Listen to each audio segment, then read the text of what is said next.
across the UK.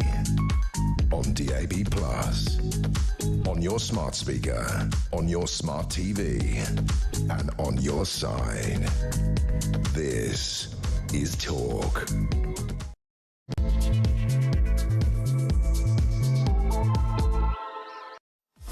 Yeah, he's not made it in. I think he's fell off his e-scooter and he's bruised his whole leg, and so he's having a well-earned rest. He was coming in, but he'll be back next week. So it's me and Andrew Eborn in for James Wales, barrister, futurologist. Look in the eyes, not around the eyes, and lots of get your bingo cards ready. Get your bingo cards. But we're so. I mean, James posted earlier. It did look quite a nasty bruise. It did, but I think some of the drugs makes it blood thinning, and I think it bruises much. Although it did look a nasty bang all down his leg. He's got very good legs. And he had a big birthday as well this week. Yeah, 83 years old. He's got he's got a lady's legs. You know, there's no hairs on it. Next week we'll have a look at them. Is that right? It's genuinely true. He doesn't shave them. I don't know. They just never came through.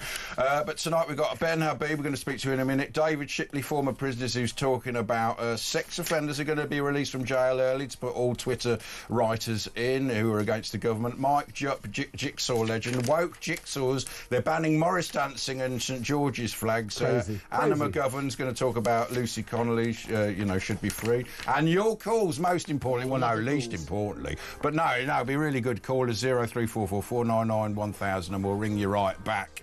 But we're going to start off talking about Rupert Lowe, what's going on there. And we've got Ben Habib on the show. Hi, Ben. He's on the phone. Oh, good. Hi, Ben. How you doing? Good evening. Very good to speak to both of you. Why are you on the phone? Why aren't you in your nice office with your red, nice, shiny walls? Well, it's 10 p.m. Friday night. I've had a couple of drinks. I think I'm entitled to let my hair down. I thought you'd be celebrating Rupert's wonderful victory now that they're not going to pursue the charges. What's the latest on that? Have you spoken to Rupert? Yes, I mean, Rupert and I have remained in contact, ever since we were colleagues in Reform. Just because I left Reform didn't mean I stopped being in touch with Rupert. But I mean, obviously, I was I can't begin to understand the emotional strain that must have been on Rupert. But I was I had no doubt ever that the complaints were frivolous and vexatious.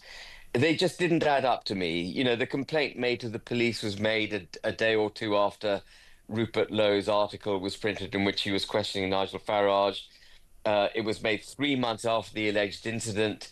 It seemed to me that it was designed, as was the implication, that Rupert had been bullying two women in his office, which now transpires not to be correct.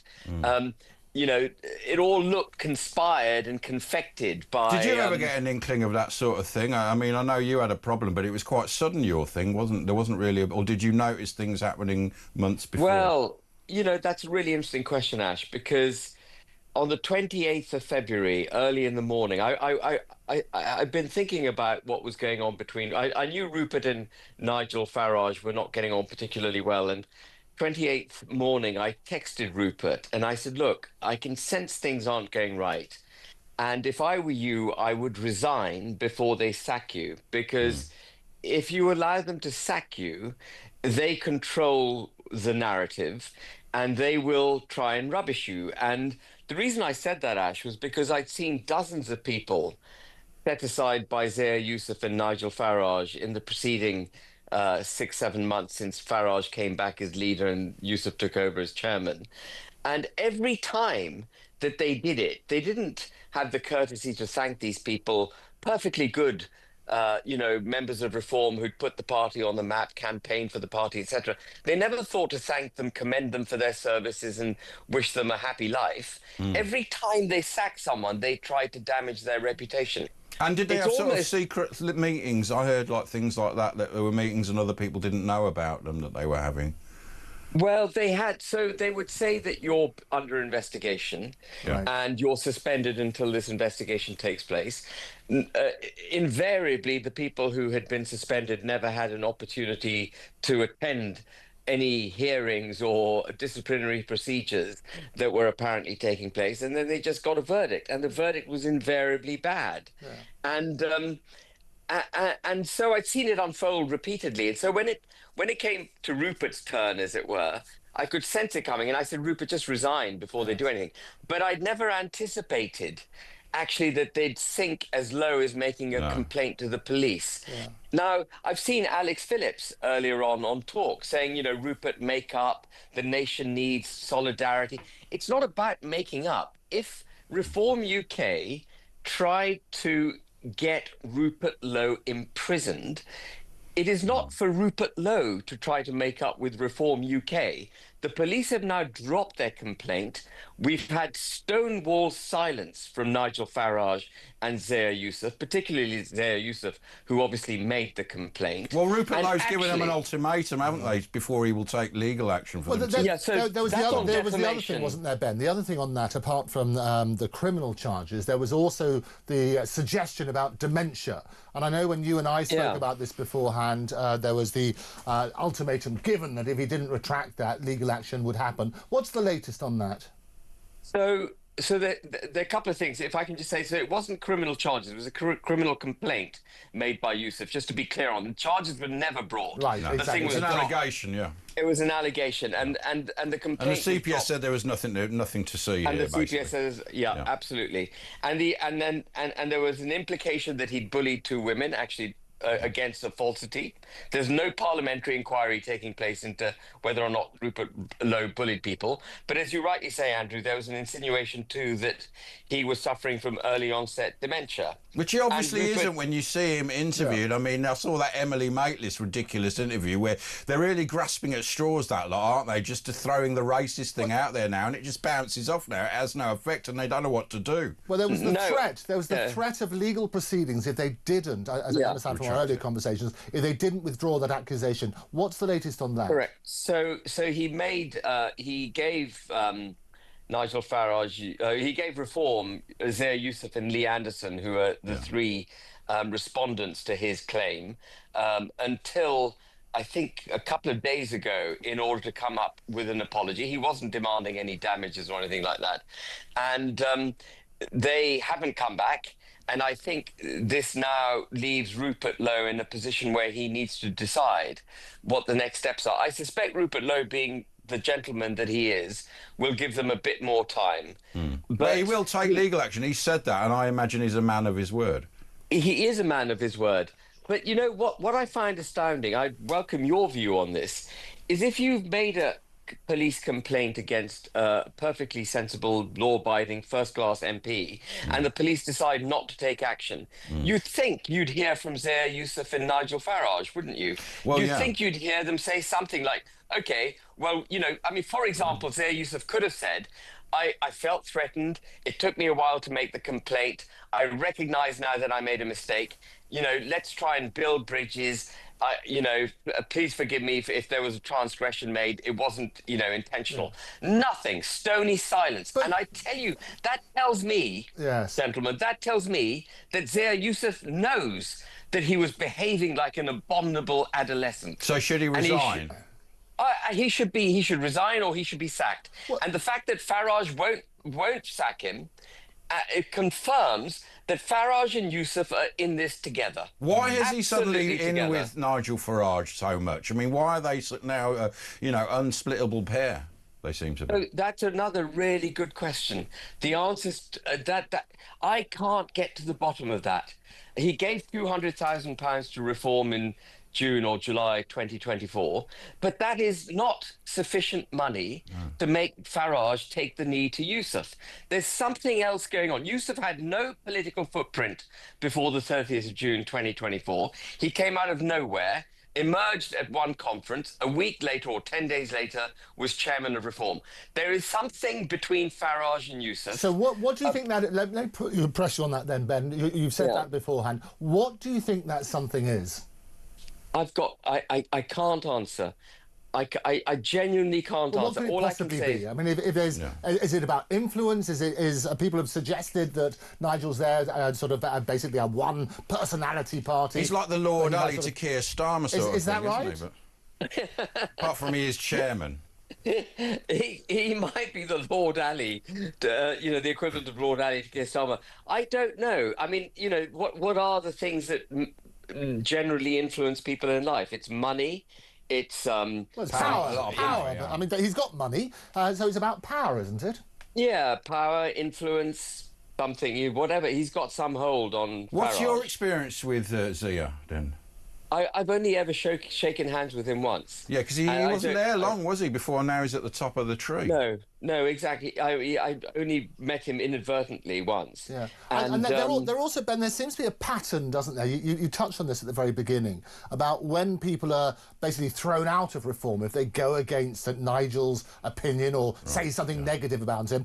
Nigel himself, he said it was a champagne moment when you left. What was your response to that?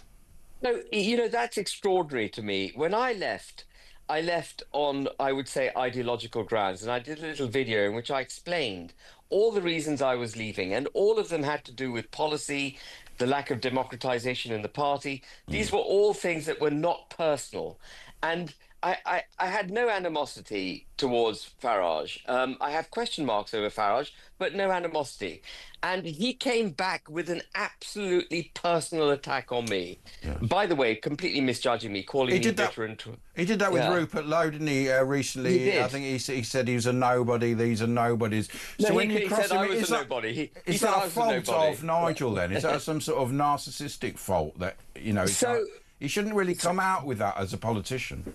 Yeah, I mean, I had been entirely sort of policy and substantively basing my criticism of Farage. But you're right, Ash, and this is now an ad hominem attack by me on Farage. He is a narcissist. He is incapable of tolerating anyone around him that might outshine him. As a consequence of that, good people are cut down, and he ends up surrounded by sycophants. Whereas People Trump who is a narcissist. I think maybe Thatcher was, but they needed people around them to give them that extra boost, didn't they? And what? I mean, Trump has some very brave thinkers and speakers around him. But the other thing as well, though, Ben, is that Nigel he's touched a nerve with the people of the Great British Republic, if you like, because he's highlighted issues that haven't been highlighted about immigration and so on and so forth. Do you think the public's been misled about Nigel? Absolutely misled. The persona of Nigel Farage is someone who's effectively a nationalist, stands on a platform that's anti-immigration, beats the drum for the patriotic vision of a United Kingdom. The reality is that Farage is a political expedient. He bends in the wind to pursue popularity, very much in the same vein that Boris Johnson did. A fantastic campaigner, but he doesn't have a philosophical political framework on which he hangs his responses and his thinking. And he will just bend. So do you think that? Do you think the general public are being conned? I do, absolutely. And I think, let me put it this way. We all know that I think we all know, I hope we all know, that the allegations made against Rupert Lowe were absolutely concocted, designed to ruin the man. Now, if they're prepared to do that, they are prepared to con anyone in and around them. The other big con, and they'd by have the way, state power, a bit like what Keir Starmer is doing now. I mean, also Rupert Lowe, what's next for him and what's next for you? Because, he was talking about the Tory party, but they'd have to change. He was sort of making overtones. He'd want to be leader. What about you? You and him, he also mentioned your future, and you've got a political party. Is it a political party? Or Integrity. yeah. So is it a party? It's not a party. Is it a party? It's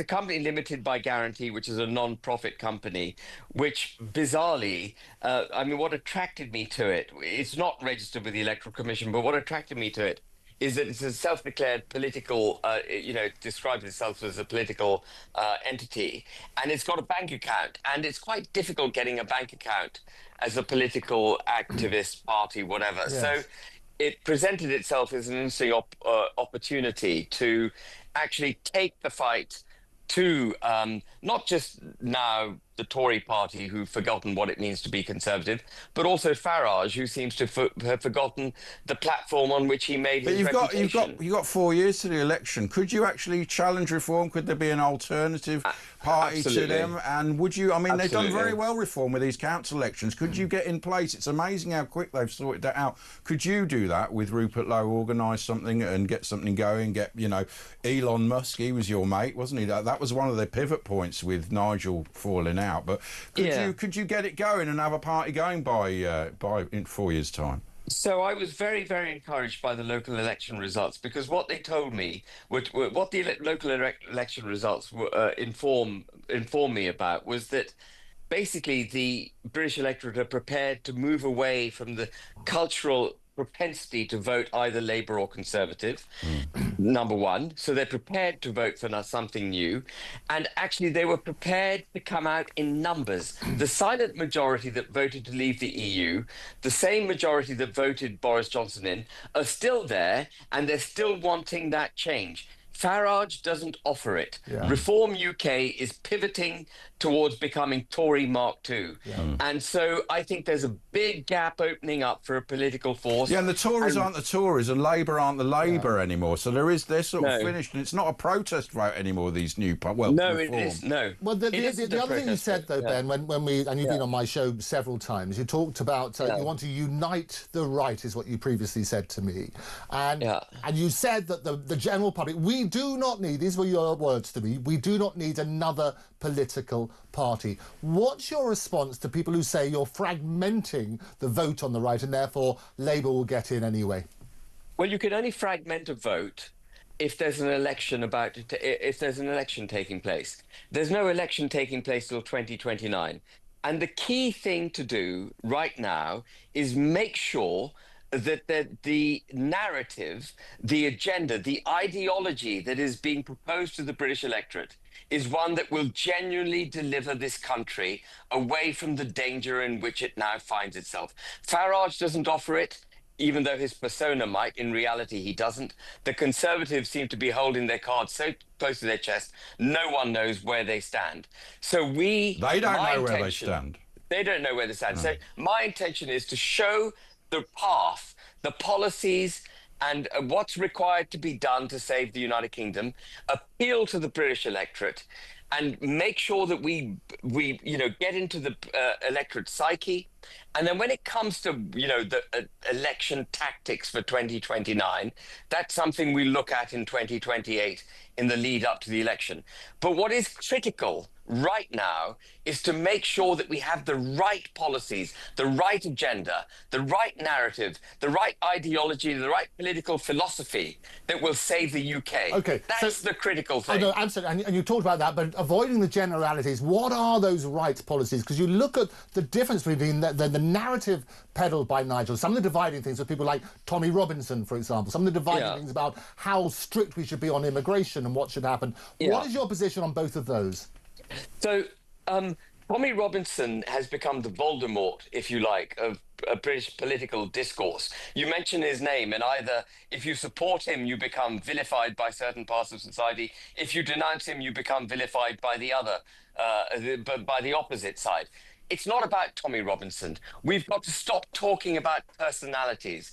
Tommy Robinson and his incarceration at the moment is merely one example of the two-tier criminal justice system that we see operational in the United Kingdom, which Farage is prepared to call out when he sees it favouring the pro-Palestinian, anti-Israeli marches, but seems incapable of calling it out when it is white British citizens who are on the end of suffering at that of the suffering of the he hasn't said anything, as far as I know, about the Lucy Connolly thing, has he? Absolutely nothing. Which is very odd, isn't it? Nothing on Lucy. Now, after the Southport riots, after the Southport protests, Farage said this was the biggest political cover-up in history, and he has never told us what it was that was being covered up. Yeah. He said it was going to be the biggest ever exposed. I mean, it has been a bit exposed last week with that police report, hasn't it? When they said Starmer, you know, it wasn't far right. They didn't bus or train themselves. But it wasn't Farage who revealed it. No, it's very odd. He's sort of gone quiet about that. So what would the revelation be then, Ben? Because you must have discussed this with him. You were part of the party at that stage. What was the big revelation? There was no... I didn't discuss it with him,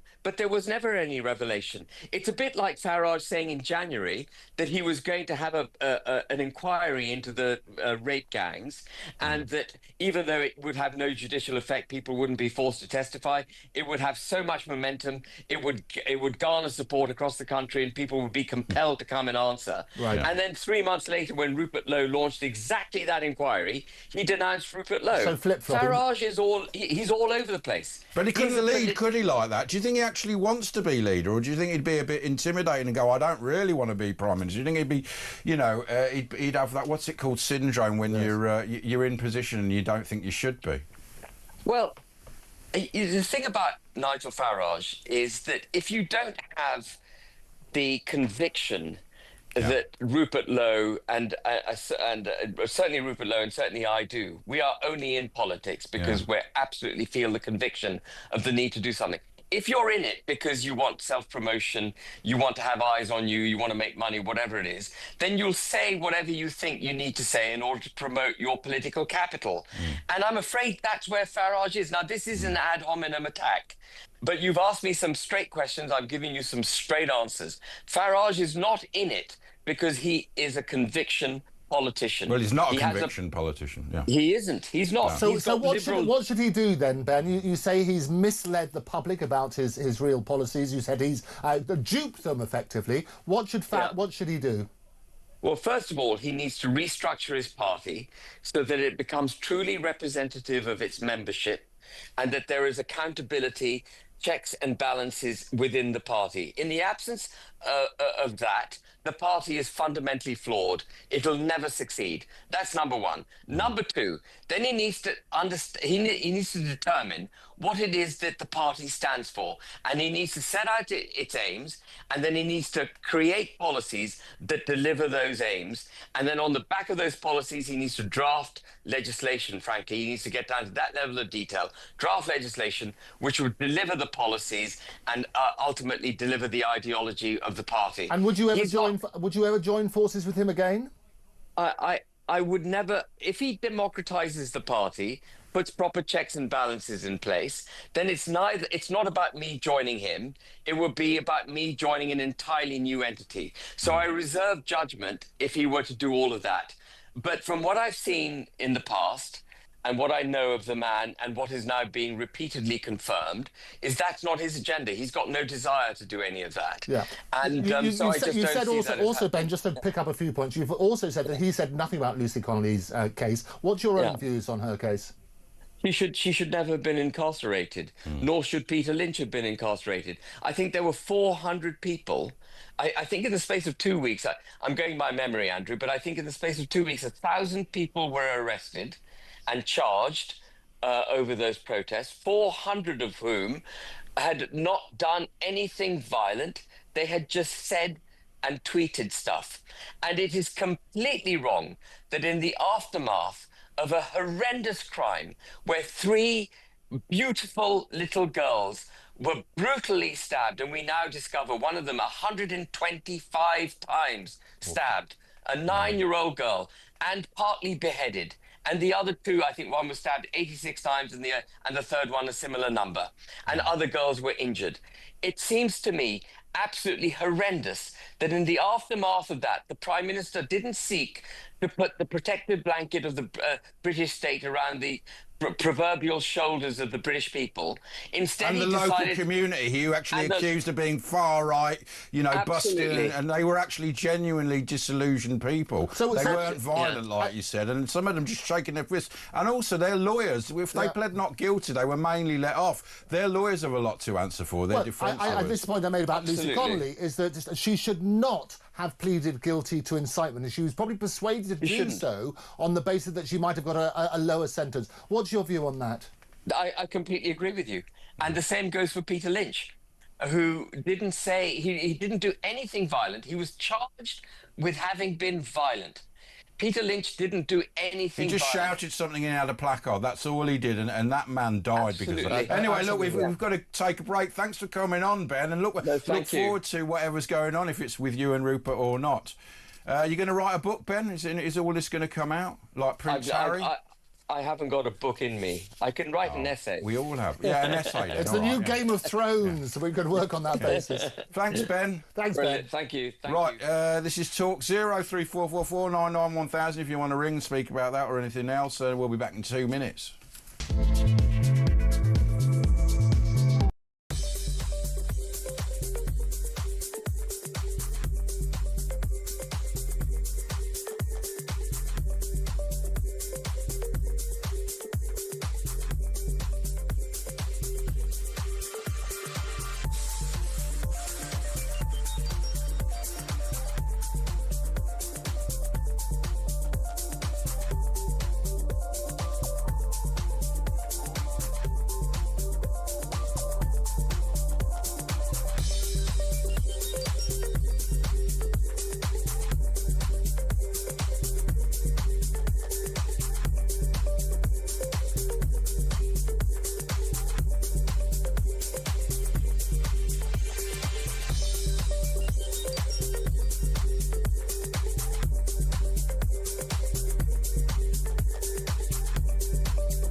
Across the UK, on DAB+, on your smart speaker, on your smart TV, and on your side.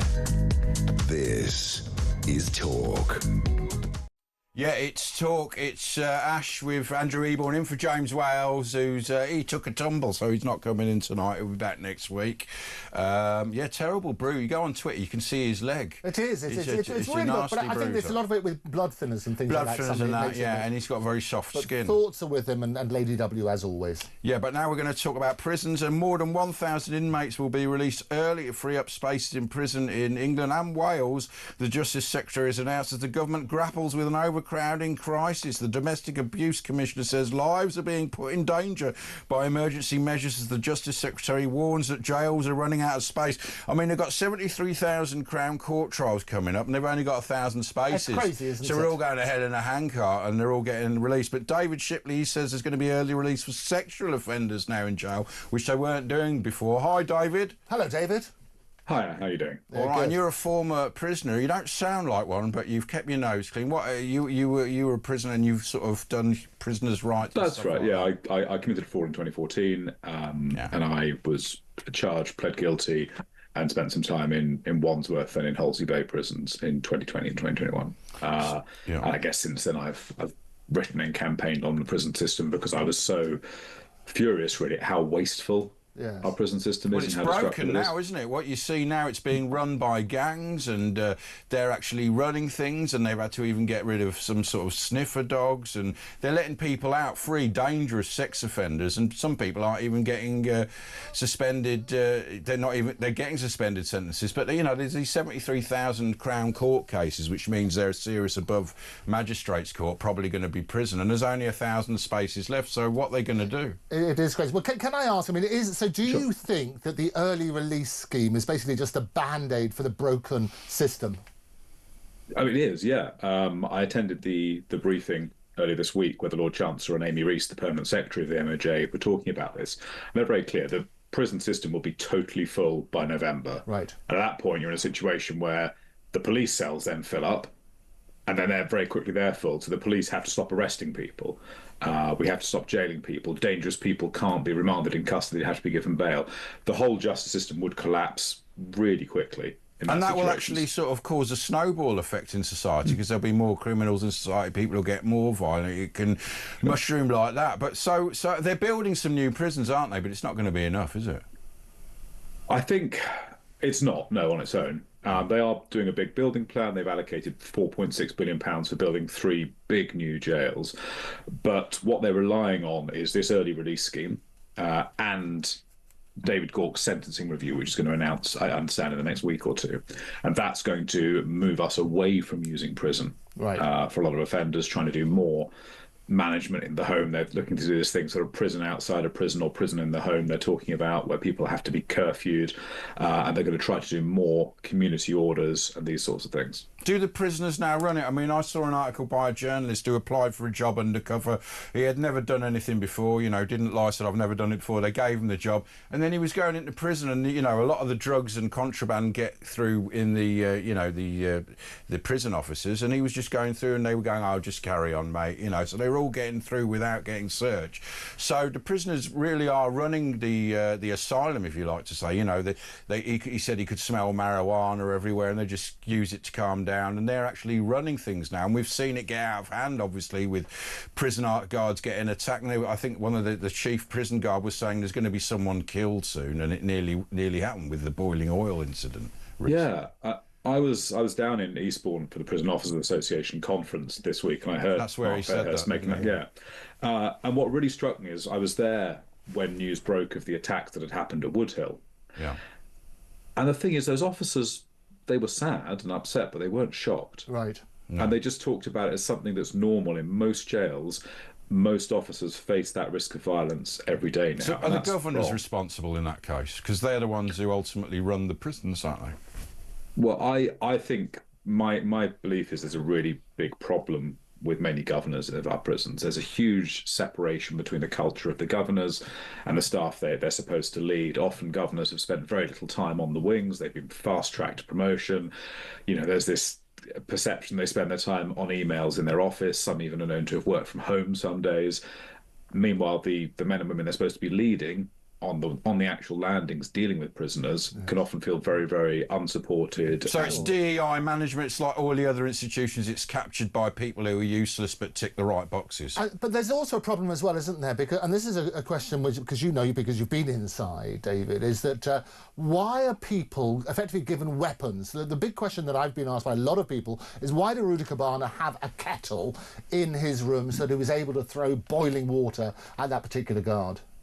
I've written and spoken about this. I think the thing about prisoners like Rudy Cabana, like Abedi, is they're not like most prisoners. They're not even like most murderers. Most murderers in prison are there because as a young man, they killed another young man in a dispute over drugs or money or a woman or status. And of course, taking your life is wrong, but I think that's totally different in moral quality to someone who goes and butchers young girls or plots to blow up a concert that young people are attending. Well, it's an ideology, isn't it?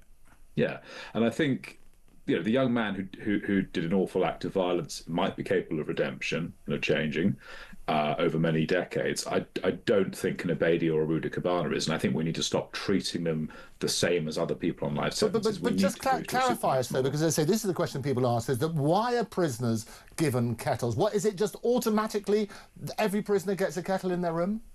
Most cells in most prisons, yes, have a kettle for making tea, but I would say 95% or more of prisoners could absolutely be trusted to just use it to make tea with, and occasionally. Well, it's very easy. What they do is they behave and then they lie, basically. I mean, it's what happened to the guy.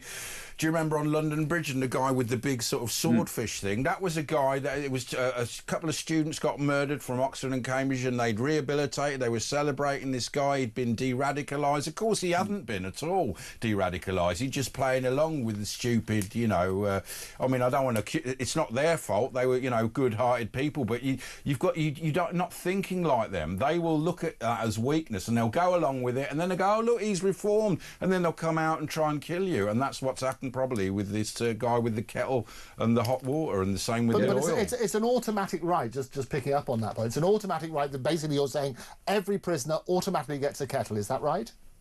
Almost every prisoner in almost every cell will have a kettle. If you get sent to the segregation unit or in your mental health, something you wouldn't. But I would say the general rule would be that in most cells, most prisoners will have a. Do they have the television like we all hear and stuff like that? You know, do they have Sky and all these packages? I mean, the irony is you don't pay your TV licence, you get your TV. No, when you're in well, prison. exactly. I mean, describing what a cell's sort of like would package be do you get in prison? You don't get Sky. I mean, unless a prisoner has smuggled in a tablet and well, they make very small ones now. Those Mars bar phones that go in there, and they have little radar machines, little machines that you have to sit on, and they can tell if you've got a phone. Yes, there are scanners to check if people have got anything inside them. So what do they get? No, the TV is you get about 12 channels, and it's the sort of the BBC, ITV, Film 4, that sort of thing, and it's you have to pay. I think £1 a week for it. It wasn't. And do they get a radio? Because Charles Bronson used to listen to us and send pictures in. Did they still get radios? You have to buy a radio. Because that's you can listen to loads of things on the radio. Yeah, but you can buy these because this is what people say is that basically if prisoners have been they have been convicted, they've been sentenced. Why should they be getting all of these privileges? And it's just clarifying what privileges they get and those who are excluded. Because we talked about Tommy Robinson earlier. He's apparently still in solitary. Describe to me what solitary confinement would be like. So I did look into Tommy Robinson's conditions, and I think he's not in solitary confinement or segregation in the normal sense. They've essentially set aside a wing that only he is on because there's a serious risk that other prisoners, particularly Muslims in Wood Hill, would kill him or try to kill him. So it is a difficult situation because for the prison service, I'm rarely on their side. But in this case, I think if they left him vulnerable to attack, and he was attacked by a Muslim prisoner and, God forbid, killed, if you can imagine the backlash and the outcry they'd get for that. So they've put him on this wing. Describe his conditions then, because we're getting mixed reports about that. People think of solitary confinement. You'll say it's not about that. It's about segregation for his own protection. Describe his condition. Does he have a television? Does he have kettles? Or all the things that you were talking about? Yeah, so he has a television, he has a kettle, he has time out of his cell to paint and work and exercise. He has loads of visits. He's had more visits than any prisoner I've ever heard of. He can use the phone that he has in his cell. So he has what they've clearly tried to do is make his life as comfortable as possible. He gets daily visits from the chaplain. But they cut some of his food off, didn't they? He was talking to someone and his son just came in, shot and said hello, and they said, right, that's it, Are they that strict normally? With taking privileges away, just because his son piped up and said hello on the screen. So he was on a video call, is it? He was on a video call to someone, and that was his permission, but his son was in the room, came on the camera, went, hi, Dad, and for that, he lost a lot of privileges, like he orders his own food because he doesn't want anyone making it in the kitchen. You shouldn't normally. Yeah, well, you see, they do seem like that's unusual. Yeah. Right. Did you see any drone activity? Because these seem to be getting in very easily. They're just flying drones in. I mean, you couldn't do that in American prisons. And in some jails, it's bizarre. So the jail at HMP Park in Wales doesn't even have grills on the windows, so the drones can just fly up to the window and people can reach out to take the parcel. Why is it in this ridiculous situation? That's a great question. I mean, Park has had that issue flagged for again and again and again, and G4S have chosen to do nothing about it. Yeah. I think the other issue is what we need to deploy is jamming technology around jails too. Why don't they do that? Was it mess up with the other alarm systems or something? I don't think so. I think it's a cost thing, but it would block mobile phone signals as well. So it would stop prisoners using contraband mobile phones, and it would block drones, it just seems an obvious thing to fix. Well, part of the issue. The other thing as well, David, is going back to the central issue about who should be in and who should be out, because obviously the prisons are overcrowded at the moment. They're releasing people early. From your perspective, what sort of people should be inside prison and who actually benefits from the prison system? Well, weren't you at the Lucy Connolly trial? Were you there yesterday? Yes, yesterday, in fact. What's your view on that? It's ridiculous, isn't it, that she's in? It was shocking, and I think what really came across very impressively in the appeal, the barrister presenting her appeal, Adam, he talked about the way in which she had essentially been encouraged to plead guilty to the highest level of culpability for her tweet, because she was always saying, I did send that tweet, but she pled guilty on the basis that she had wished to incite serious violence. But was never the case, and Lucy, of course, did not wish to incite serious violence.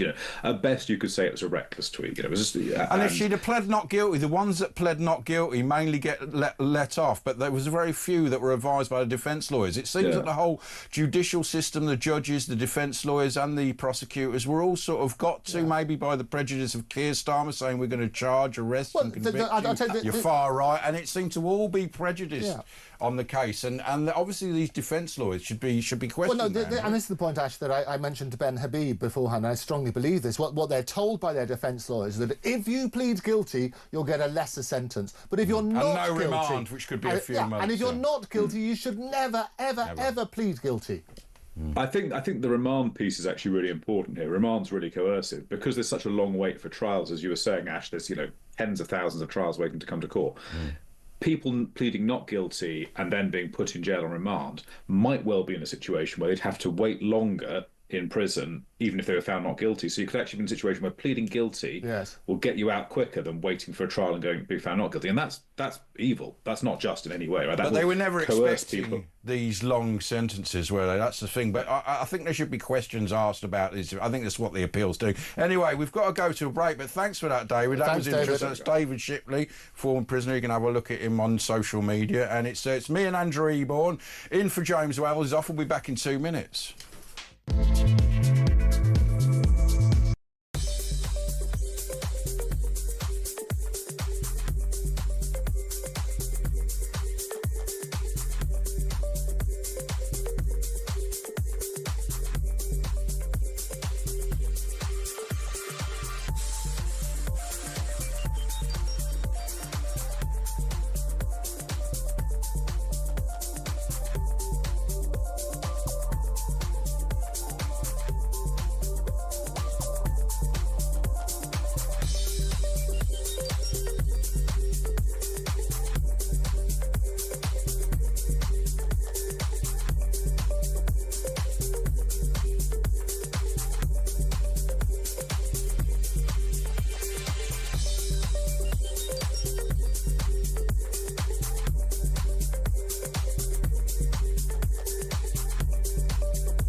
Across the UK, on DAB+, on your smart speaker, on your smart TV, and on your side.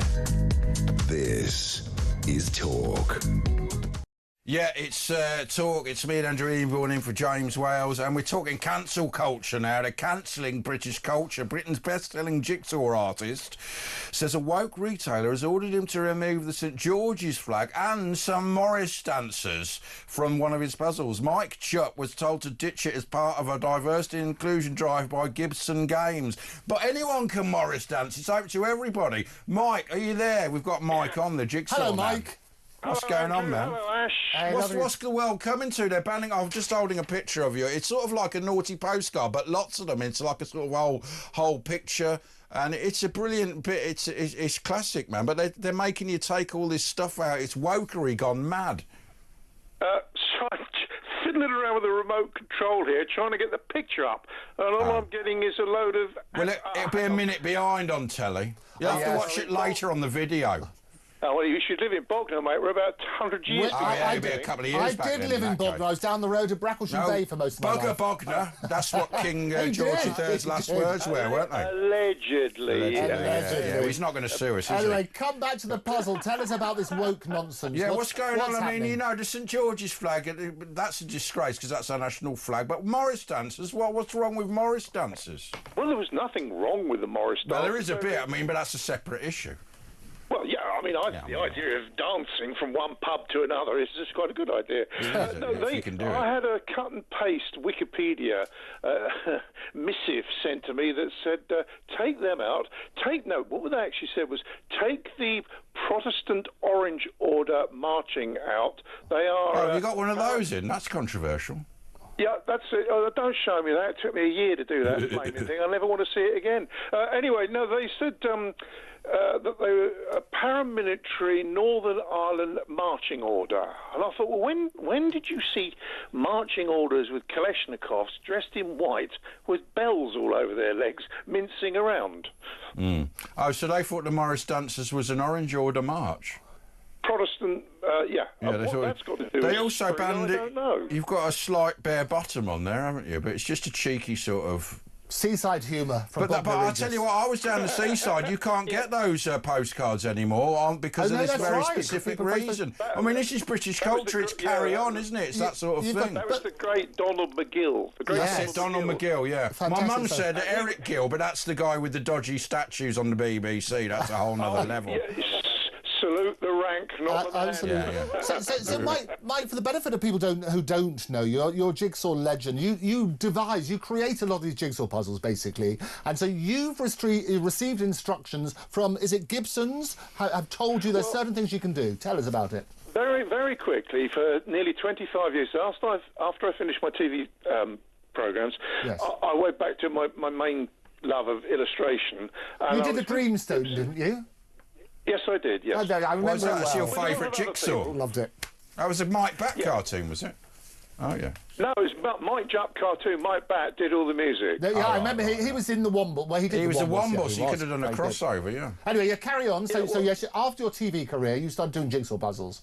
I went back to my illustration career, and Waddington's, as was, picked up on the poster I did for Bognor called I Survived Bognoritis. Yes. And with a few change, it became I Love the Seaside. And so then I did this whole range. I created the I Love series. Okay. Loads of different things. And everything was hunky-dory, sweetness and light, until about 2 years ago when good old Mike Gibson, the owner, retired. And there was a management takeover. And that old chestnut. Well, yeah, but then I got this email saying that they loved my stuff and they were very profitable, but then changes had to be made to make them less offensive. Right. And I still to this day can't understand why. Do you have that email with you? Is it something... what were they? So we know the St George's flag. I mean, I don't know why that... Well, I know why, because people are a bit funny about it, but it's our national flag. They did ask me to replace it. With what, though? What, a rainbow flag? You may say that I couldn't possibly comment, but yes, that's right. It would have been. And what other things did they say? The Morris Dancers, what else had he got to remove? The Morris Dancers, the woman in the bath. Woman in the bath, it's all right. the things that Benny Hill would have loved. Yes. So I had to take her out. Mind you, what I've replaced her, because I've actually redone that jigsaw puzzle, it took me 3 months to redraw it, for which I didn't get any money, and I was getting more and more angry because then I was told to go over my back catalogue and make changes which weren't specific, but they were on the way, to all my back stuff. Which is art, isn't it? That's like rewriting. You shouldn't be able to do that, because that is rewriting history and changing the time. It's like what they do when they ban programmes. It's a bit nefarious. It's a bit 1984. Yeah, it is. It's absolutely right. But why? This was my biggest problem. Yes. I still don't know why they did that, although I have a suspicion it was wokery, and it's the Emperor's New Suit of Clothes. Emperor's New Suit of Clothes. All the hipsters go, oh, yes, we must do that, and it only takes one little bloke to go, well, you're talking rubbish, mate. No, of course. Well, you say you don't know. Presumably, Mike, and I know the way these creative processes... I work with other puzzle creators, some of the biggest in the world. The way the creative process works, you have somebody that you send your illustrations to, you go backwards and forwards and so on and so forth. You must have had somebody within Gibson's Games who you've been dealing with. When you raised this as an issue, what did they say to you? Well, it didn't particularly raise an issue. I got it. The old man, Mike Gibson, presumably was the guy in charge. Yes. But it's probably a collective guffawing session. I send them ideas. And they go, oh, that's good. And then they went ahead with it. It's like a committee, whereas before it would have been the bloke, the MD, who would never abandon this. You get these committees and they all try and out-woke each other. And before you know it, they've banned all this. Have they banned you? Because you've got Spitfires. They'll ban those next, won't they? Spitfires. Well, I think change the word committee to Soviet, and I think you're probably better. Yeah, the Politburo. Right. Yeah, Politburo. and let's become the humour Taliban. Yes. Well, that is also British tradition, being unwoke. It sort of really doesn't work with You've got to do... But Mike, I mean, you said you got an email. It must have come from somebody, and you must have responded. What did you say back to them? Well, I don't want to single out people, but it was upper management. No, go. So, but who was the email from? Tell us who the email was from, Mike. Well, I don't really want to say that. But He's still doing business with them. He doesn't want to say that. But I'm just thinking about the creative process. Very simple. You get an email from one person. It wasn't, I presume, it was directly to you. You must have responded to that email saying, hang about, this is my work, this is the sense of humour. What did you say back to them? I should have had that ready to read out to you, but I thought it was so boring for you. Well, forward it to us. We'll read it later in the show. I've just spotted your van. The yellow van says Bert Ollocks on there. B. Ollocks. Have they banned that, or do they allow bollocks? Congratulations, you're the first person I know that spotted that. So, I hope I haven't spilt the beans then. He'll get another email tomorrow. That's the bit he was allowed on. Yeah. Actually, I did send you a load of images, but the only one I can see up there, which is a horrendous cartoon, is one of me and my dog. Yeah. Well, I remember once, back in the 70s, I had an Auntie Jill, and she had this biscuit tin that got banned, and it had all that lovely, I think it was from like Fortnum and Mason or something. It was a bit like this, but a classical British thing. And in the background, there was another dog mounted on another dog, and they banned it. Is that right? So it became collectible. So there's always these things happening, isn't there? I mean, but do you think it's turning a corner now, all this art stuff? Look, it only takes enough people to make these folk in high office to think about their decisions. Yes. In this particular case with me, I've been selling these, they've been selling them for years, and everyone's happy, and they've been selling very, very well. So why, as I said to someone earlier this week, why on earth change your modus operandi? If it ain't broke, don't fix it. I mean, but you're still working with them, are you? You've actually sort of... No. I told you. Oh, right, well, you can say what you want. So you've terminated the contract? Yeah, you make them yourself now and just sell them online. That's the way to do it. I'm with a company in Devon called AJP, a much, much smaller company. Right. And I've lost 80 to 90% of my income, but I'm working my Bert Ollocks off to start from year But interesting, in the same way as Satanic Verses, in the same way as, the Spy bits and pieces, as soon as you ban something, that's how you get these popular things. Streisand effect, Oh, isn't no, it? I'll tell you what, we'll set up a company. I know a few people who can help you out on this sort of basis. Yeah, he's good. He does intellectual. But anyway, look, we got to go. But good luck with it. Good luck, Mike. I think it's going to open new doors for you. Send my love to Bogner. I'll buy you a pint. Well, half Yeah, each. nice one, man. Be good. Half each, yeah. We'll be back in 2 minutes.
Across the UK, on DAB+, on your smart speaker, on your smart TV, and on your side.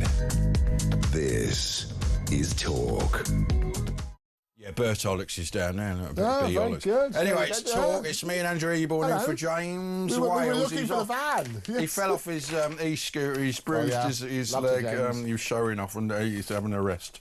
At home, it's your calls now. 03444 99 1000. Give us a ring right now. We'll ring you back. We've got Matthew, Cindy, Andrew, Steve and Josh. But we're going to start, of course, with Heather in Girvan. Hello, Heather. Hello. How are you two? We're You're all right, man. amazing. Lovely to hear from you. What's up, man? Well... Are you drunk? No. Okay. I've just... Lucy Conley, I've been thinking about her and a lot.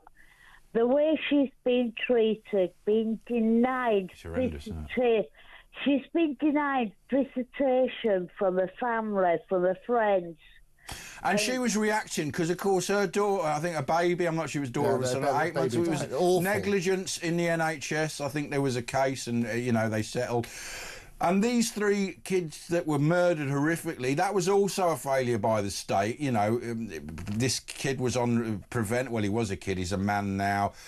His parents were brought into this country. So she could see how she had PTSD and this would have accelerated it, and she lost her control. And she sent something that didn't say go and burn the hotels down. She go, I wouldn't be surprised. It was something like that. It wasn't a direct, no one would read it and go and do it. And of course, it's terrible. Her husband's ill, and of course he was a Tory councillor, and I think this had a bearing. It's very partisan these days. What do you think, it's horrific. Heather? Well, I think she's been denied human rights.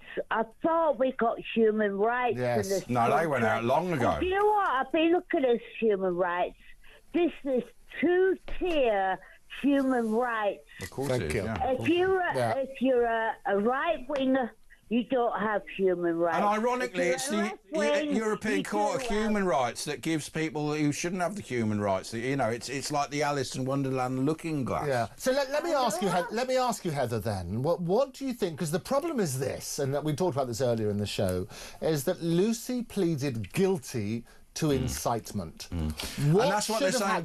People are saying they found her guilty. I'm saying no, they didn't. Well, she pled guilty. It's her lawyer's fault. And this is why I think, and this is the problem, they're offered it. It's the same. We had a big case about a murder. You might remember somebody was wrongly convicted of murder. They pleaded not guilty, but because they didn't recognise the crime, they couldn't go out on remand. But no, they couldn't parole them because you have to admit your crime on parole. They would have let him out after 17 years, but he kept refusing to do it. And 38 years he was in. 38 years of his life. So Heather, my question to you is, as she pleaded guilty, what should have happened to her?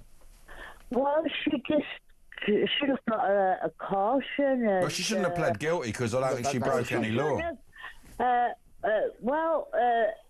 Even though she made a mistake, yes, she did out at the heat of the moment.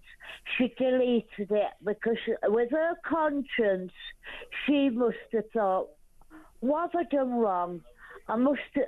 Why did I put this down? So I'm going to delete it." Yeah, she deleted it after 4 hours. Clear, and that's it.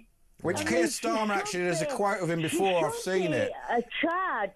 Yeah, he says, he basically says, Keir Starmer says, if you delete it, you shouldn't get in trouble. And he said this before he was PM. I think that's exactly right, isn't it? And you'll hear, I mean, it's obviously in the Court of Appeal, there's been the High Courts of Justice and right on just by the Strand. They've been hearing it. The judge is not going to reach a decision for another few days, but they're going to come back as soon as possible. What do you think should happen now? Well, what should happen now? She should be released from prison. Oh yeah, be remanded at home with her husband and a daughter. And they've not even normally they'd be allowed out every few days, to be with their family. But they said because of media interest, basically because it would embarrass the government, they're not letting her out. Oh, this is absolutely freaking ridiculous. This government, they're nothing but a bunch of scumbag idiots, this government, and I'm getting really pissed off with this government. We haven't got human rights. If you're right-wingers, you haven't got human rights. If you're left-wingers, you get human rights. This is two-tier human rights. Another 30 seconds, please, Heather, because we're just going in the news. Just keep going another 30 seconds. This is getting beyond a joke now. This is getting to the point where this country is going to say 20 seconds. Who can save us, Heather? Who can save us? You've got 20 seconds to say who can save this country. Who could save this country? Nigel Farage.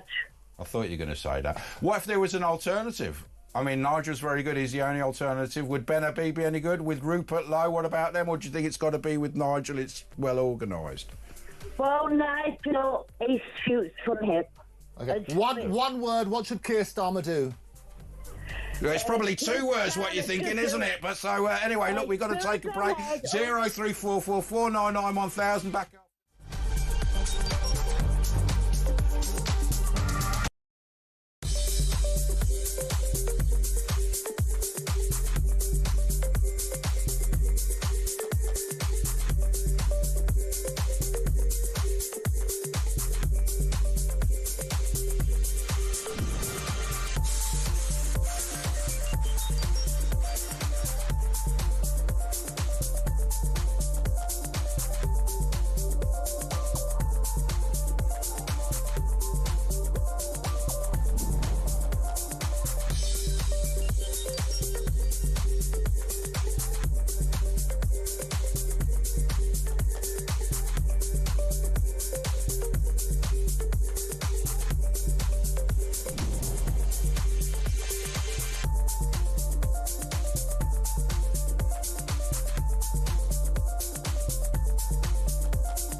across the UK. On DAB+, on your smart speaker, on your smart TV, and on your side. This is Talk.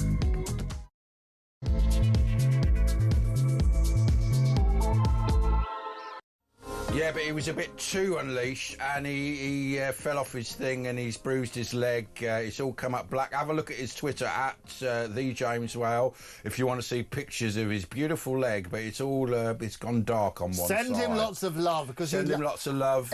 One of the great things about when he comes along here, it really comes to life. It does. I think that's why he was getting excited about the evening, and he got too excited. He posted earlier. He had his birthday. It was a quiet. Well, I've heard that he had some big party, like, there you was know no what I mean? And where was our invites to the party? And a big parties as usual. I don't get to go to the party. I spoke to Charlie Mullins in the morning. Who he had a great night at the party, did he? He was there. I was Lizzie Cundy. She was on there, a great party, loads of people, balloons. It was a local thing. A couple of them. No, he did Punch and Judy showed and everything. Anyway, yeah. So 0344 499 1000. It's been a packed show. We're going to go through papers, but we've got loads of callers. But give us a ring and we will get you on. We're going to whip through them on the number down there if you're listening on the radio. 0344 It's been a real revelation, hasn't it? I was fascinated to hear talking about Tommy Robinson's case, for example, saying the conditions is actually held under. Delighted to hear from Ben Habib, who's very clear about Nigel Farage and what he thinks. He thinks the whole people are being duped. We're clear in the air, aren't we? We're clear in the air. And I love the jigsaw puzzle guy who turned around. Wasn't that great, talking about the whole wokery and why he's now the saucy postcards and other bits and pieces are being cancelled. He did great stuff. Look, there's great stuff. It's just one of those things which is so detailed you could spend hours just looking at it. But anyway, let's go to your calls. Hertfordshire Bob. Hello, Bob. Hi, guys. Sorry to hear about James. Yeah, man. Yeah. Was he doing a wheelie on his... Oh, I hope so. Yeah, I mean, because jumping through those hoops of fire. It's sometimes not weighted enough and it just goes over. It's not like one of them London double-deckers. Wow, is that why they called him Wheelie Wow? Hey, there you go. Like see what you did there. Isn't he, on it? What I've phoned up for, we've got three major conflicts going on in the world at the moment, and what's on the front pages of all the newspapers in the last week? The bloody Beckhams, who I can't stand, and their brat privileged son. Yeah, what's his name? Brooklyn, build that bridge. Brooklyn, yeah, he's been with Harry and Meghan. But the thing is, as well, who would name their kid after a nameplate? I said to my son tonight, Stoke Newton, and his brother, Hackney Marshes. But I'll tell you, there is a funny thing, though. What they done was, me and David flew to Paris to a restaurant, right, for dinner. He only eats a lettuce leaf. That's a long way to go for a lettuce leaf. David Lammy got a cab there. Yeah, 600 quid, wasn't it? Extraordinary. Yeah, she doesn't eat much, does she? But he eats for both of them. A lettuce leaf. Can you imagine in the restaurant the conversation? Yeah, but it'd be very nicely garnished, I bet. Well, they used to have... Do you remember the fashion models? They used to have the fashion cafe where all these supermodels would set up food. And you're right, they barely ate anything, so it's a crazy concept. But your general point is brilliant because you're saying there's so much conflict in the world at the moment and the frivolous stuff is knocking that off the front page. Is that your point? Well, yeah, I just don't like him. I mean, I think he was an overrated footballer who cost us the World Cup against Argentina when he got himself sent off. I think he was an overrated... He got us in that World Cup, didn't he, with that free kick against Greece? Do you remember that? He sort of redeemed himself. And also, I don't think that was a red card when he lifted his leg up. I think that was a bit... Yeah, that was Argentina. Yellow. That was against Argentina. Yeah, it was too much. But do you think... I mean, we need at the moment, something we often talk about on this show... We can do talk sports as well, don't worry about that. We can do... But people need role models, and we talk about good influence. Do you think David Beckham's a good role model? Oh, well, have you ever heard him speak? I have. Yeah, but I'll tell you what the thing about Beckham is. He didn't have that much talent, but he did obviously have talent, but he didn't have talent like, Ronaldo and that. But he worked hard, and the thing, he was always last off the train. So in that way, he's a good egg in that way. It's a good example, and he sort of pretends he's good, doesn't he, at least? Yeah, I mean... And he's good at frowning. We was talking about how she don't eat, she eats a lettuce leaf. My dad used to say, I've seen more fat on a butcher's pencil. Yeah, well, yeah.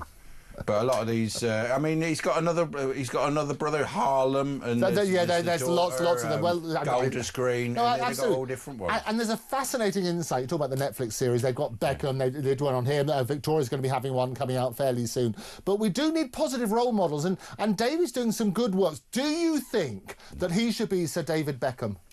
They won't give it to him. No, I don't. But I'll tell you what, you've got a guest who I used to work for, Charlie Mullins. Oh, yes, there you go. Now, he's a role model. He's a bit of a... He won't remember me, but I remember... He might do. He's got a great memory. No, he won't, no. No, he never mixes with the stuff. No. I worked for him when he was just starting out back in the day, because I'm a plumber by trade. Okay. Oh, yeah. And he's a proper... You got any gossip about Charlie in the old days, then? Come on, spill the beans.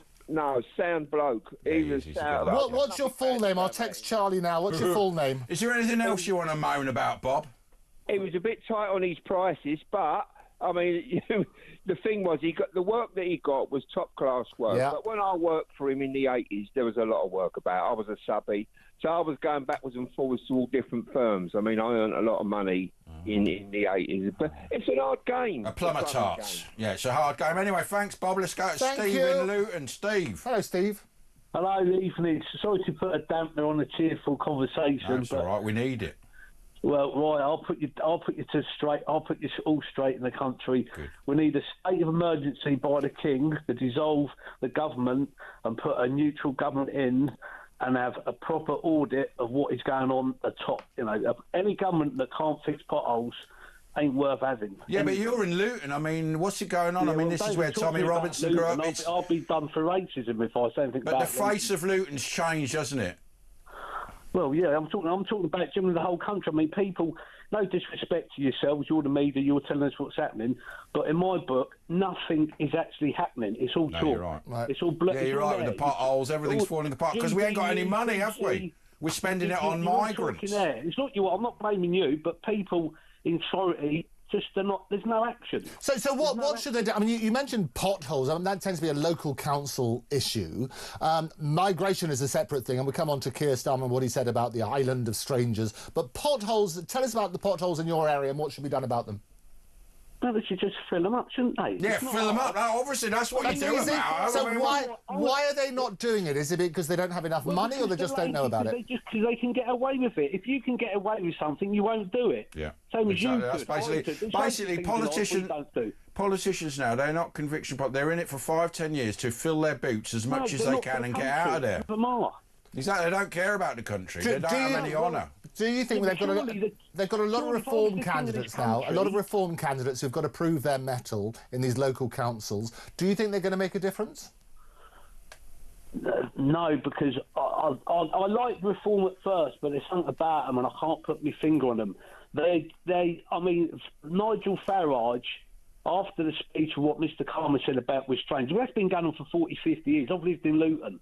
I'm a minority in my own town, which to me is a disgrace. Every government should be strung up by their bellies to make me a minority in my own English. Of course, they'll town. say you're racist, won't they, to try and shut it down? Well, no, you're not. Yeah, but you're not, and that's the thing. That is changing now. I saw the interview with Emily Maitlis and Rupert Lowe, and that's just not sticking anymore. It's just not working, and they're sort of floundering, that woke left now. They're floundering. They're just chucking it out. But anyway, my main point was, would you agree that we should shut down, we should have a neutral government? Yeah, but you say a neutral government. Who would be the government? You've got to have somebody in power. Who would you have in power? There's no neutral government. Elton John? Well, whoever. Well, surely it's down to the King. The King should... If I was a king and I looked at the state of my country, I'd tell you what, I'd leave my own country. I'd leave tomorrow. Well, you can't. He's the king. You're even less. You could leave. Why don't you? Why haven't you left Luton? I mean, wouldn't you like to go and leave the country? Like Luton, and I like to annoy the foreigners. Right, I'm saying it. Yeah, so they're left wing, and I'm going to be a thorn in their side till the day I die. I'm not gutless. Like did you say you're left wing? So you're originally I'm right wing. Oh, right. Yeah. I said the left wingers to upset the left wingers. I'm right wing. They're not really the working class left wingers of yesterday. So Luton's got a number of issues, and it's been a sort of hot pot for all things. Al-Muhajiroon was formed there. Yeah, and exactly. John Chowdhury, Omar Bakri Mohammed. But it's also got some great stuff. They've got the great University of Bedfordshire's there. I'm a lecturer there occasionally. It's not great, is it? It is. No one go, I went to Bedfordshire University. They've got some people What do you teach, magic? I teach media. I do that sort of stuff. They've got a really good TV studio. Tell us how you would fix it, though. You talk about getting a neutral government in. What would you do? Well, you prioritise the country. Everything's got to be prioritised. Okay, what's the priority? What's the first thing you do? Well, obviously sorting out prisons, the police. How would you sort out prisons? Well, I'd deport all the foreigners, for instance. I'd hang people. You'd hang people? Well, hang people... Well, this will cut it down quickly. We've got to work quicker. No, carry on. This is good stuff, yeah. Well, okay, what else? Go through the list. Yeah. Right, let's get something clear. Let's not be retards. If you've got a 35-year-old prisoner in prison and he's never worked in his life and he's had a career of crime, which is, to me, I'm not going to swear, he should be got rid of. Anyone that doesn't contribute, got no respect. So when you say got rid of, do you mean hang them or what? Excessive. Shouldn't we just move them to an island rather than hang them? You know, we're in the modern world. Get rid of them. Where do you get rid of them to? When you say get rid of them, where do you send them? Well, put them in the grave because we're a waste of space. It's a bit excessive. But I mean, I think you're onto something. But I think that's my opinion. Well, yeah. Well, you're entitled to your Wouldn't you opinion. be better off just banishing them from the country? Well, I don't. Yeah, well, look, we banished all them people to Australia, and they're probably doing better than us. Yeah, they are. True, yeah. Okay, so prisons are full. Wouldn't it? Prisons are full, so you'd get rid of people, either send them abroad or hang them. What else? Ex-military to be the police. Yeah, but they did the opposite, didn't they? They got rid of all the old experienced ex-military because I think they want to control the police. They're worried for the future. No women in the police force. No women in the police force. Why not? Did you never watch Juliet Bravo or The Gentle Touch? Charlie's Angels. They weren't actually police, but they were clever. They were Juliet Bravo. She was brilliant. She was very good. Lacey, what's her name? Why wouldn't you have women in the police? Barney Rosensweig. They're not part of the front line. Why not? Well, physically, I'm sure you're fit. They're not scary but can they do the other bits of policing? It's not just physical stuff in the policing. Can they do other bits? Uniforms. Yeah, but they can't be in the front line. No, I think you're right. It's political. Anything else? Again, okay, so prisons you've dealt with, policing you've dealt with. Anything else? So you're going to kill all the useless prisoners and people. Bring back the cane and the slipper. Bring back the slipper. So corporal punishment and capital punishment. Corporal punishment. Never done anybody any harm. All the punishments. Any harm, did it? Okay. Anything else? National service for 5 years from the age of 16 to 20. Well, say 2021. What else? No, come on. I'm listening to your policies. One more. Ban the BBC. You should start your own political party. You're banning the BBC. Why are you banning the BBC? Yeah, ban the BBC. Why? Well, he doesn't. You don't even obviously. No, you do. I mean, at the moment, we're living in a diseased information age. There's never been a more urgent need because of the BBC. for a public broadcaster. Part of the problem. Would you replace them with another public broadcaster? No, I would just have whatever. Well, I suppose you could have a smaller version. Yeah, they'd be there to make documentaries and unbiased news. Yeah, you could. Yeah, they're good. They are good at that. I'll give them that. There you go. So focus on that sort of side. So you do need something to hold something to account and not being more programs that are more educational to children and general people. No, I think it's too. I think less education. Different. How would you fix the financial situation?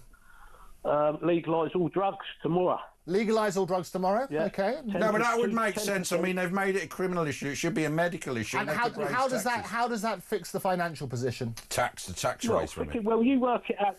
Tell me, talk me through it. You charge them like alcohol. So you charge. So you have legalised. And which drugs would you legalise? All of them, I said. No, I mean, what I would do, I'd legalise the cannabis, but with heroin and obviously cocaine, that's a medical problem. They'd go to centres, which has worked around the world, and take it in front of men, and they'd want to get off. People mainly want to get off those drugs because it's no fun when they're terrorist organisations. Okay. Well, exactly. It's opening, and also just the anyway. So one more thing. Tell us about defence. Yeah, what's your policy with defence? Just. On what? Invade all other countries before defence. The world, as you say, this is your starting point. That's what the part of national service is. Remilitarise Britain, reindustrialise Britain, have tax breaks for all companies coming into Britain, get them away from Europe. Get rid of the net zero and all that as well, because that's how we can't have industry with this net zero laws. Anyway, we've got to take a little break here at this point. I think we've got a little... No, let's go to Paula in Halifax then. Hello, Paula. Welcome back. Make sense of everything, Paula. Oh, my God. Yeah. All I can hear is shout, shout, shout, shout, shout. Did you like any of his policies? To be honest, no. You didn't like any of them? What would you do, Paula? Well, I'm not even on about... All right, what do you want to talk about, Paula? That dickhead, Nigel Farage. Sorry, James, I know you love him. Oh. But he's asleep now. I think he's asleep, so you'd be all right. But it's very hurtful if Nigel's listening. He's a dick. I don't care. He's an absolute dickhead. Why? Why do you think that? Yeah, you can't... Yeah, use a different word now because, Ofcom are watching.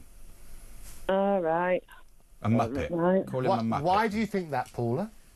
Because when he first came a president 8 years ago, Nigel Farage were there chirping along in the USA, sticking up for the USA. I remember it, and he was such an idiot.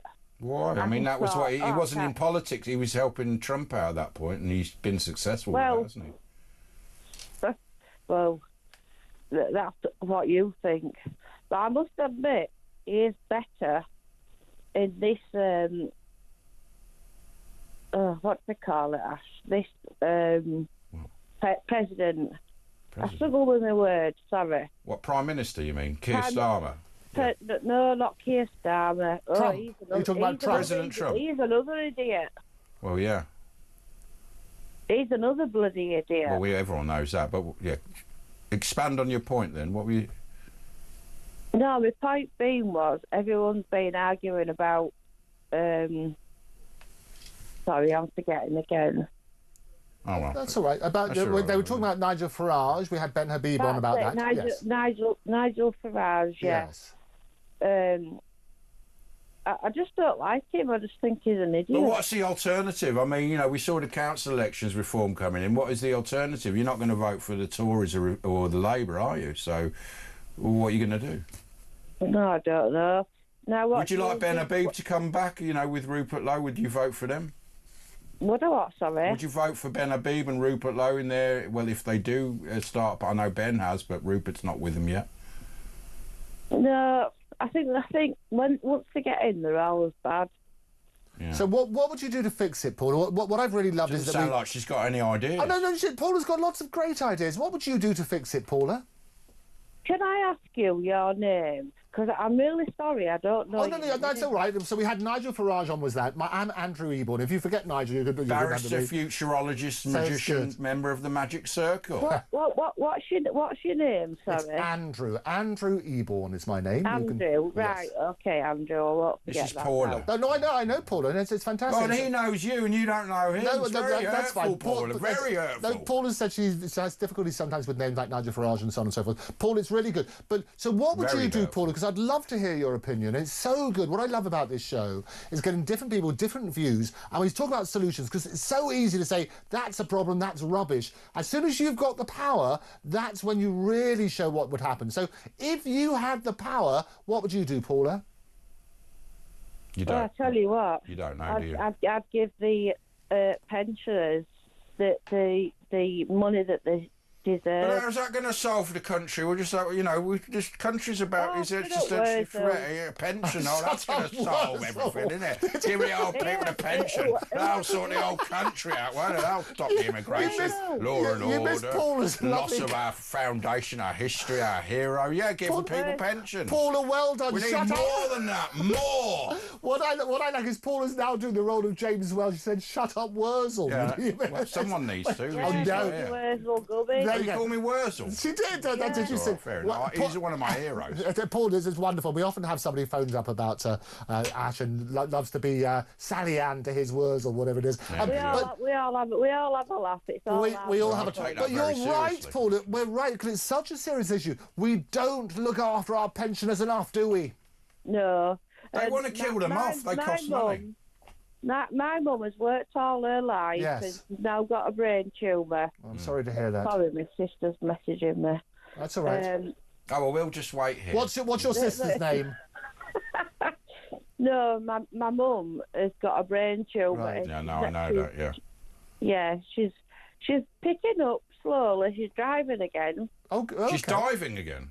Yeah, she's driving again because she paid private to see Oh, she did. What's your mum called? We give her a shout out. She shouldn't be going diving.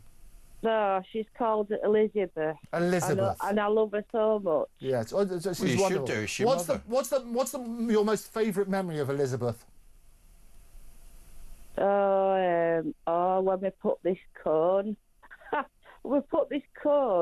on this car. Right. And I remember writing on his window, "Sex on legs." We red lipstick. Oh, there you go. How long ago was that? About 70 years. 70 years ago. It weren't long ago, because if you wind me up enough, I'll do it. Oh, that's what I... Don't wind her up. No, don't wind her up. No, but that's wonderful. It's what we should do is always treasure those wonderful memories that you've got. We both still laugh about that. And you've got a lot, and we live in such a fragmented society at the moment, and looking for those good times together has got to be good. They've gone forever, haven't they, Paula? Anyway, on that bombshell, this is the James Wells Show. It's me and Andrew Eborn, 0344 499 1000. Back in 2 minutes.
Across the UK, on DAB+, on YouTube, on the app, on your mobile, the home of common sense. This Yeah, it's Talk James Wells Show, but he fell over, bruised his beautiful legs, and so he can't come in. So it's me and Andrew Eborn. We take your calls and everything. We've had a couple of suggestions. Love the calls today. How to sort the country out. The guy Stephen Luton thinks execute all people who aren't paying their way. Because it's never hurt anybody. Because he's never hurt anyone. Paula in Halifax thinks just give the pensioners a pension. That'll sort all the problems You've got to out. look after our pensioners. But, yeah, so we're just taking your calls. We've got Matthew and Cindy. We need to get one lined up. They will come on. Matthew, Cindy, Andrew, Roy, Joe, Josh, Bex, Loads Phil, of people. I love David, the calls. but none of them are ready. So we'll just have a chat. What are you doing next week, man? I do all sorts of things. Anything you want to talk about? We're going to talk to Anna McGovern, though, aren't we, now? Oh, I love it. Is Anna Anna on the line? Yeah, that's it. She's a deputy director of the Women's Safety Initiative, and she's been she's been at the appeals court for Lucy Connolly. Are you there, Anna? Hi, yes I am. Hi, Anna, lovely to... Oh, there you are. Lovely to see you. You've been in court, I am here. You've been in court. Have you actually been sitting in court or outside court? So I actually had an exam during most of the appeal, so I came towards the end, but I did see her husband come out and explain the outcome, which was that no decision has currently been reached, which is still the case now. They've been told that she'll get a decision in writing as soon as possible. Yeah. So are you getting any feeling out there, or you still got no idea of what's going to happen? Well, no, at the moment, honestly, we're just waiting. I think for many people resonate with the fact that Lucy should not be in prison. The sentence was entirely unjust. I think she got caught up in what was extremely heated time, and she has no criminal record either. She's a mother, and I think the fact that she was used as an example. Well, she lost a baby from the state. The NHS basically, it was their fault the baby died. And these three girls that were murdered, that was also a failure of the state. It was so you triggering. can see with that PTSD would be triggering. Yeah. And there's been no acceptance for this. Do you think, I mean, maybe this is one for Andrew, do you think public opinion will come into the decision of the appeals court? I'd love your views on this as well, Anna, because my point on this is that she was obviously advised by her defence team to plead guilty to incitement. Now, my view is the trouble is as soon as that happens, the judges have certain tariffs that they have to give the punishment. My view is if she didn't incite, she should have pleaded not guilty. What's your view? Well, she was told by her solicitor at the time if she pleaded guilty, she'd be out by Christmas. It's now May, and she's still in prison. So they should be in trouble with the Law Society or someone. They've given them bad advice and they've ended up in prison. Yes, but the point is that's exactly what lawyers do. They will turn around and say that if you plead guilty, and it's right, you get a lesser sentence. But if she's not guilty of the crime in the first place, she shouldn't plead guilty. No. Well, I think it speaks for itself that she was poorly advised. And then if we compare this with, for example, Mike Amesbury, who was a Labour MP, he was physically attacking one of his... He punched one of his constituents. Yeah, people have seen the videos. Remind people of that case. Yeah. Yeah, 10-week jail sentence, which was then suspended. He did not have to go to jail. He was elected to represent his constituents.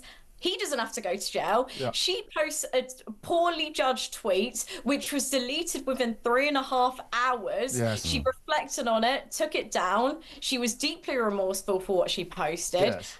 And she gets a 2-year and 7-month. I've heard nobody, Anna, speaking up and saying it was the right sentence. So everybody is turning around and saying that. You were outside the court. I saw your brilliant posts as well. I know Dan Wootton and various others were down there as well. Did you speak? Never heard of him. Did you speak? No, did you speak to her husband? So her husband came out very briefly at the end, and he explained the outcome. So he left quite quickly afterwards. He was going back to his daughter. But I think the sort of atmosphere there, I think people were quite disappointed there wasn't a verdict that was reached. We're still waiting now, and I think for her husband that would be deeply distressing. They've got a daughter at home. Well, he must feel responsible a bit. 280 days away from her family. It's been absolutely because he's a Tory councillor, and I think there was political motive. You see things on the left, the guy that did that thing, but that's still ongoing. But he wasn't remanded. There was even the guy, one of the the rape actually committed for rape, convicted of rape, only got 3 years. So he got a similar sentence to Lucy Connolly. Hugh Edwards has the worst type of child sex pictures on his phone, and he gets a suspended sentence. It is crazy, isn't it, what's going on? And maybe public opinion will... It does seem to... Keir Starmer was totally flip-flop. The lawyers won't work on public opinion. They will work according to the law. Doesn't the court have to reflect public opinion? No, the courts will reflect what the law says, which is why I go back to the central point, is that it seems to me that she was wrongly advised to plead guilty. But the tariffs, were the tariffs... So the way that it happens, and this is with sentences, they try to make it a formula for everybody. So every judge should reach the same decision based on the circumstances. And they have the sentencing council set out the guidelines, and basically if there are aggravating circumstances, if it's particularly worse, certain factors which make the crime and the sentence accordingly even worse, and then there's mitigating circumstances, which means it's less from the tariff. The fundamental point, which I go back beforehand, is that I don't believe she should have pleaded guilty,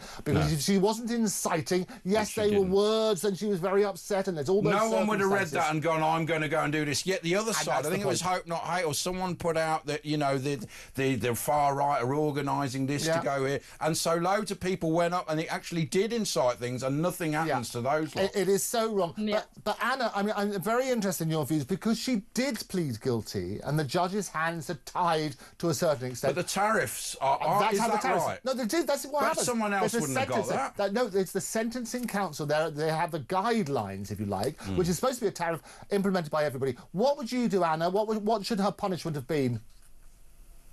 She shouldn't have gone to prison. I think that speaks for itself. So what should the punishment have been?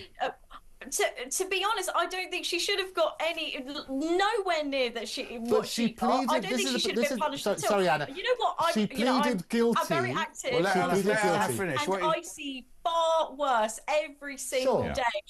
Personally, for me, I've received death threats.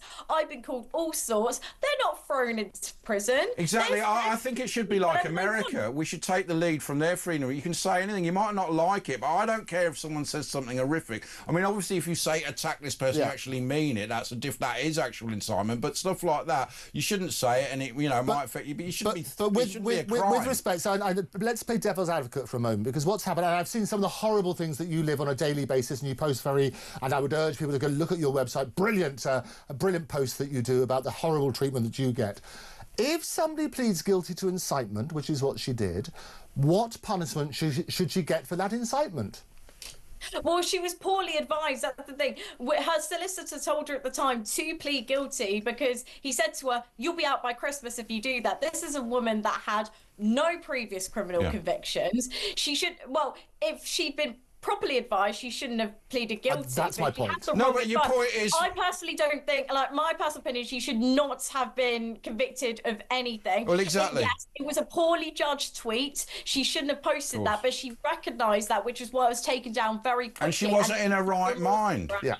But, of course, what you're saying, the terrorist said, well, why doesn't the defence lawyers know about that terrorist? Well, then they should do. I cannot defend... But I don't think it was 31 months. You know. So what they need to look at... Why the defence lawyer should have said you'll get 31 months. The defence lawyer will need to answer for themselves whatever advice they were given, but certainly, and I would always urge against this, if you're not guilty for crime, you shouldn't plead guilty. That really is the golden simple. rule, isn't it? The danger is... But she wanted to make sure she could be with her daughter and a sick husband. And this is the conversation, which we don't know about, but I always say sunlight's and the same with Peter Lynch, who ended up topping himself. We need to look at this. It's a really serious issue. You need to look at the advice that lawyers are giving to their clients, where they're turning around and saying, look, if you plead guilty, you'll get a lesser sentence. That's true. But if you're not guilty, you shouldn't plead guilty. Well, I think that, so for Lucy's case, she'd never been convicted of anything before. This was her first time. So how would she possibly know what to do? Of course, she'd follow the advice of the solicitor, because in her mind, they would know best. They'd be advising her. But he doesn't know, this solicitor is useless if he doesn't know the tariffs. And it does seem excessive. Her husband apparently tried to tell her to plead not guilty on the day before, apparently. The solicitor's not here. Maybe it'd be lovely if they are watching they this. Won't come on, will no, they? But they might do. No, I'd be interested. Any defence solicitor, any defence lawyer will know this. Are they going to be questioning the appeal court, these defence solicitors? I haven't been sitting in the court. Were you in the court, or you just... No, I wasn't in the court. Okay. I only came towards the end, but... as I said, they're still waiting for a decision. Yes, will they have the defence lawyers that gave this information that said she'll be out by Christmas? Are they having them up to speak to the appeal judges? Because it sort of stems from what their advice was. And it's a really good point, Ash, and which is why we should emphasise that. The question is the grounds of appeal. If they're saying it's an excessive punishment for somebody who's pleaded guilty, that's one thing, because they then look at the tariffs and say, is that excessive for incitement? Because she's pleaded guilty for it. If they're turning around and say she was wrongly advised and should never have pleaded guilty, which would be my approach to it, then she would just be released straight away. And I think that's the better approach. I think that is what the approach at the appeals court is. Can you clarify that for us, Anna? Well, lots of people are calling her to be freed. They could see it's a totally unjust sentence. I think it's probably more likely that her sentence will be reduced, but we'll have to wait and see. Also, I can't speak for what the decision's going to be, so we'll really have to wait and see. Yeah. But I think the best outcome is that her sentence is reduced, or I think everyone agrees she should be freed. So hopefully overturned, but possibly reduced and just released now anyway, because she's done about 2 years of this sentence. It's horrendous. No, she was I think it's been, she was put in October, so it's been just under a year. So are there other people? There's loads of other people. Isn't there about 200 or 300 other people? And are they appealing at the Freedom of Speech Union? I know they're paying for the barristers for this one. Are others being looked into? Because, a lot of them, there seem to be a lot of miscarriages of justice. Yeah, so during the Southport riot, there was, I believe, over 1,000 people that were arrested for... But a lot of them for shaking their fist or shouting things. Like Peter Lynch. And also with the Free Speech Union, they're directly supporting Lucy's case. Yeah. They're supporting other people No, as I thought well. Toby Young was out, wasn't he? Lord Toby Young. Lord Toby Young. Yeah, he was there. Alison Pearson was there, Yes. and she's been covering it. Dan Wootton was there. Lots of people came out in support of her. Anna McGovern was there, I know her. Was she? She's brilliant, she is. But it really is an interesting point, and I do think we need that sort of clarity, because also all of those cases, and I would urge anybody who's in a similar thing, talk to your defence team. If you're not guilty, never plead guilty on the basis you might get a lesser sentence. The ones that pled not guilty ended up being found not guilty in the end. Anna, because you now form this women's safety initiative with Jess, haven't you? So tell us what's going on with that. It's about basically women and how they're getting affected now in the streets because of people here. You've had trouble yourself just walking down the road. What's the latest with your organisation? Yeah, so we hosted our first ever events tonight, which was very successful. We've got our official launch party in a few weeks' time. Actually, so we were doing some filming and photography, just talking about our message, what we represent, what we aim to do. We had a mixed reaction because obviously we were doing it in public in Westminster, so people walking past. There was a couple of people who came past and actually cheered. We actually saw Richard Tice, who was walking past as well. On the phone, gave us a thumbs up. Was he booing you? No, he cheered you, right? But we spoke. You came on the show a couple of weeks ago, and speaking about it, with the headline, it's fantastic. A lot of the backlash was about your focus is just about immigration, unless it shifted, because a lot of people who then responded turned around and say, well, actually, there are other issues that women have faced, like abuse at home and so on and so forth, which is a big, big problem. You're not turning around and saying, forget the other causes. You're saying immigration is one of them and that's been your main focus. Is that fair? Well, that's what we've set up to do. What we're focusing on is mass immigration into the UK and the impact it has on women, and also giving victims a platform to actually share their own stories. So that was something that we were doing today. So we're doing some recordings. Right. But mass immigration, let's not beat around the bush. That's one of the massive problems that women are happening now, and they can't even go out on the streets of London at night and other big cities because of it. Let's not, Oh, no, but and when you first started, though, Anna, when you first started, that was the main issue you were highlighting. Yeah, I mean, personally speaking from experience myself, a few years ago I was walking back home from work and I was being followed for several minutes, and I only realised when I felt something grab me from in between my legs, and I turn around and scream, and there's a man behind me who'd been following me for several minutes, who's talking a foreign language and blowing kissing faces at me, and I had to run to get out of that situation. Awful. They did arrest that man and he's been dealt with, hasn't he? And you had another problem on the tube recently, didn't you? Taking place. I don't know if you can talk about that. That's under an investigation. I can't talk about that at the moment. But of course, the rape gangs. Of course, you and Jess especially are all looking into that and why there are no investigations. It's so important to highlight that problem, but also sunlight is the best disinfectant. But also just to clarify for people who were criticising it, you're not saying that other issues that women are facing, such as abuse at home, shouldn't be looked at, are you? No, what we're doing is focusing on this specific issue because it's something that majorly needs to be raised awareness of. I think even with Keir Starmer, he's done I would consider almost a 180. All of a sudden he's taking... He'll do another 180 tomorrow, though. Approach, I don't necessarily buy it. You can't believe him, can you? What we're seeing now, the government is realising that people really deeply care about this issue and it's getting out of control, which I think is why they've been put in this position where they have to speak up about this. Thank you then, Anna. That is brilliant. Good to see you, Anna, as always. Take care. Good to see you as well, guys. Deputy Director, Women's Safety Initiative. Have a look online. This is James Wells Show. It's me and Andrew in for James Wells. We'll see you, Anna. We'll be back in a couple of minutes.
Across the UK, on DAB+, on your smart speaker, on your smart TV, and on your side. This is Talk. Yeah, it's me and Andrew Eborn in for James Wales, who fell off his lawnmower today, and he was coming in, but he's bruised his leg. Have a look at love James to James, and so much love. So many people tweeting in best regards. It's quite incredible. I've never seen so much love for James Wales. Anyway, so we're going to go through the papers. We've got them all here. Yeah. On a smorgasbord, and let's start with the Daily Mirror. New hope on winter fuel. Keir Starmer last night left the door open to a rethink on cuts to winter fuel payments. Oh, he must have been listening to Paula. Paula, well done. You've got this headline. There you go. Well, they're already dead, aren't they? So he saved that money now, so he may as well give there's about 7 still alive from freezing to death. Do you remember Labour actually predicted when Tories were in 4,500 will die if you remove it, and then he went and removed it. So how many died? We want to know what blood is on their hands. As soon as you personify a policy and you turn around and say this person's freezing as a result of it, that's when action happens. It's people like Paula who phone in and highlight this issue. It's so important. It also so many U-turns which Keir Starmer's done in terms of the island of strangers, this whole immigration thing. He's saying that might happen. It's already here. The island of strangers. You can't walk down some roads and you're a stranger. And it's only a response to the turquoise tidal wave. That's what's happening. He's desperately trying to cling to power. The PM refused to rule out making more people eligible for the allowance after a fierce. But anyway, it's all rubbish what comes out of his mouth. No one can trust him now because he's just Captain Flip-Flop on steroids now. The FT weekend. Ozempic maker Novo, House Chief, who cares? The shares have halved in the last... Have they? Well, because they've been injecting the Ozempic into the share price. I see what you did there. Rich expats tap inheritance tax glitch that opens up revolving door back to UK because they're all leaving. Apparently we're losing a millionaire. We just lost one then, and every 10 minutes a billionaire. They're all leaving. It is. Well, you've got to look at the tax policy. So Charlie Mullins, who's a regular on the show... Why would you stay? If you're independent means, why wouldn't you leave here? Well, you've got to incent... And this is the nonsense. If you drive out the millionaires and the really successful people, the net effect on the economy is dramatic. You need to look at this as well. Some of the good news coming out, however, which the FT's also picked up, it's Cannes at the moment. I should be down there in the sun. You're always down Cannes, because you're sort of a bit in the film industry. Yes, we can. Charles Bronson was his uncle. Can you believe that? Not the prisoner, the actual... No, not the prisoner, the actual one, Hey, punk, make him... No, that's Clint Eastwood. But he was a bit like that when he was on the tube, Michael went, hey, darling, calm down, dear. Anyway, so that's it. It's glorious down there. FT Wagon, also £5.10, so luckily you've got me to tell you so you don't have to go out and buy it. The Times on Saturday, Starmer hails Brexit reset. I mean, he's getting us back in the EU. There they all are. Zelensky in the middle, he's got a different suit on, got his By the way, suit. we went to see the Albanian boss to say, look, can we put our immigrants in Europe? And he went, no. And humiliated. Humiliated. And basically, the Rwanda scheme, which we'd gone through all the legal hurdles and was just about to happen, he kiboshed it. We'd spent about 500 million on setting it up, and the Americans are now using it. Fish called They're Rwanda. using our stuff. Fish called Rwanda. But the Americans have took our things, and now he's useless, isn't he? Everything he touches turns to... manure. The Expert's Gardening Guide in the Times. Alan Titchmarsh, Joe Swift, and Trenham. You can't get more gods of gardening than that, apart from, what's her name, that Yorkshire lass. She's great. Starmer hails Brexit reset. The PM insists that youth mobility scheme will not mean return to free movement, because now... Charlie Dimmock you were thinking of, weren't you? Yeah, exactly. Yes. No, not her, actually. You don't like Christine, Charlie? what's her name? We started on this show. But basically, it was going to be up to, I think, 25. Now they're making it up to 35. They're going to have free movement. But actually, I think the EU was good when it was the EEC. It was a free trade agreement. I like the free movement bit, although now we couldn't have it because Europe's full of everybody, basically, since Merkel opened. Was it Christine? No, Christine Walkton. That's the Hollywood actor, isn't it? Christine... You'll remember. People will text it. It was years ago. But you're right about that sort of side. It highlights the issue. Starmer hails Brexit reset, is what he's talking about. PM insists that youth mobility scheme will not mean a return to free movement. But we need to work out, it's the net migration. It's been the hot topic with his rhetoric, which has upset a lot of people, hasn't it? The land of strangers. They go on about it's a million net migration. That's not the important figure. It's the gross, because, of course, it's 1.6 million gross. And these are all people without British culture. Some might have European culture, but so we've got to look at the gross figure rather than the net. And he's also some of the policies, just because he's on the left as opposed to the right, and other bits, some of the policies are right. Telling them that they have to speak English is not a bad starting point, because 1 in 5 people don't have. There was a guy arrested for saying it a couple of weeks ago, and now Starmer's coming out saying you've got to speak English. It's a real load of bull. Anyway, Giles Curran. Yes. Am I stupid not to take Ozempic? You're stupid whether you take it or not, Giles. Take it from me. We all know that. He loves you, though. He loves you. His sister's great, though. She used to come on the show, Victoria. Oh, good. Yeah, but I don't know if they're really brother. They don't look alike. They're not act alike. I mean, Giles Curran, he was great, wasn't he? Giles Curran, fantastic. But I don't know what happened with his son. He's right. Anyway, the Daily Express, finally some sense. Door opens on fuel pay U-turn. What's this all about? Let's see. So Keir Starmer has opened the door to an embarrassing... Well, he can't be embarrassed with U-turns anymore because he just does them all the time. U-turn overcuts to winter payments. He's right. It's all down to Paula. But the reality is this, and I never understand why people are so upset about U-turns. If you get more evidence and you turn around and say, I was wrong about that decision, in the benefit of new evidence, I'm now going to make... But it wasn't new evidence. As I said, they said when the Tories were in, 4,500 people will die, so there's no new evidence. They just realised people don't like them because they're killing old people. But he was right to do the U-turn, which is my point. Well, he hasn't done it, has he? Well, he's listening. Well, he's only doing it because he's desperate, because he's down in the doldrums. And the whole, as I say, the whole speech about immigration is a response to the turquoise tidal wave. He just wants power. You work on that sort of basis. Of course he does. I mean, his approval rating is 22%, and Nigel's is about 40. Yours is 97. But you know, when Enoch Powell made that speech, it was 78% approval rating. Well, no one could dream of getting that now. And we have to be really clear on this. Being concerned about immigration is not racist. It's an absolute policy that we should. Of course it is. We need to make sure we look after people in this country. Charity begins at home. They wouldn't say that about Japan. Loads of Brits moving to Japan, into Tokyo, and it's 80% British. All these wokies, they wouldn't go, oh, it's great for Japan. Treat people with respect, but having chicks, beans, butties and all this. Anyway, The Guardian. Happiest places to live in Britain. Oh, where are they this time? Bognor Regis, Bracklesham Bay. I love it. Where would you live? Well, the South Coast is glorious. I also love up in the Lake District. I've been on the South Coast recently, and I saw loads of migrants plucking fish out the water and cooking it on the beach. That's cleverly plucked. And they weren't wearing bowler hats. You know, our culture, you wear bowler hats and a brief. They weren't like that. The South Coast is glorious. There's lots of places. We live in the most glorious countries in the world, with Wales. But up north, there's some still good villages, aren't there? Lots of wonderful villages. There's some lovely... I can't remember. I'll tell you the one thing they have to address, though, is that the veins for the throbbing heartbeat of the country is the railway system, and that needs fixing. It is cheaper. I worked it out. To go up to Manchester and back is like 200 quid. For that, you can... I've done the price. Each way, isn't it? I can fly, exactly. I flew to Verona, to Rome, and to the south of France for under 200 quid for those three different things. It's ridiculous. And the way you have to buy from a ticket to here and to there, it's a nonsense. We need to look at the railways to get that sorted for people. And also in The Guardian, UK on path to deeper EU relationship, says Reeves, Robert Reeves, Rachel Thieves, Rachel from Accounts. We can do more. We can get a better deal, says Chancellor, ahead of the UK. They're basically getting this back into the EU, like going against what the biggest ever democratic vote in this country's history, thousands of years history, has done. They're just going against it because they were trying to from the start. In fact, that's really where our problems have begun, our disconnect with politicians and just saying, no, we're not doing what you want. No. We don't have democracy anymore. But Boris got elected on the basis of get Brexit done.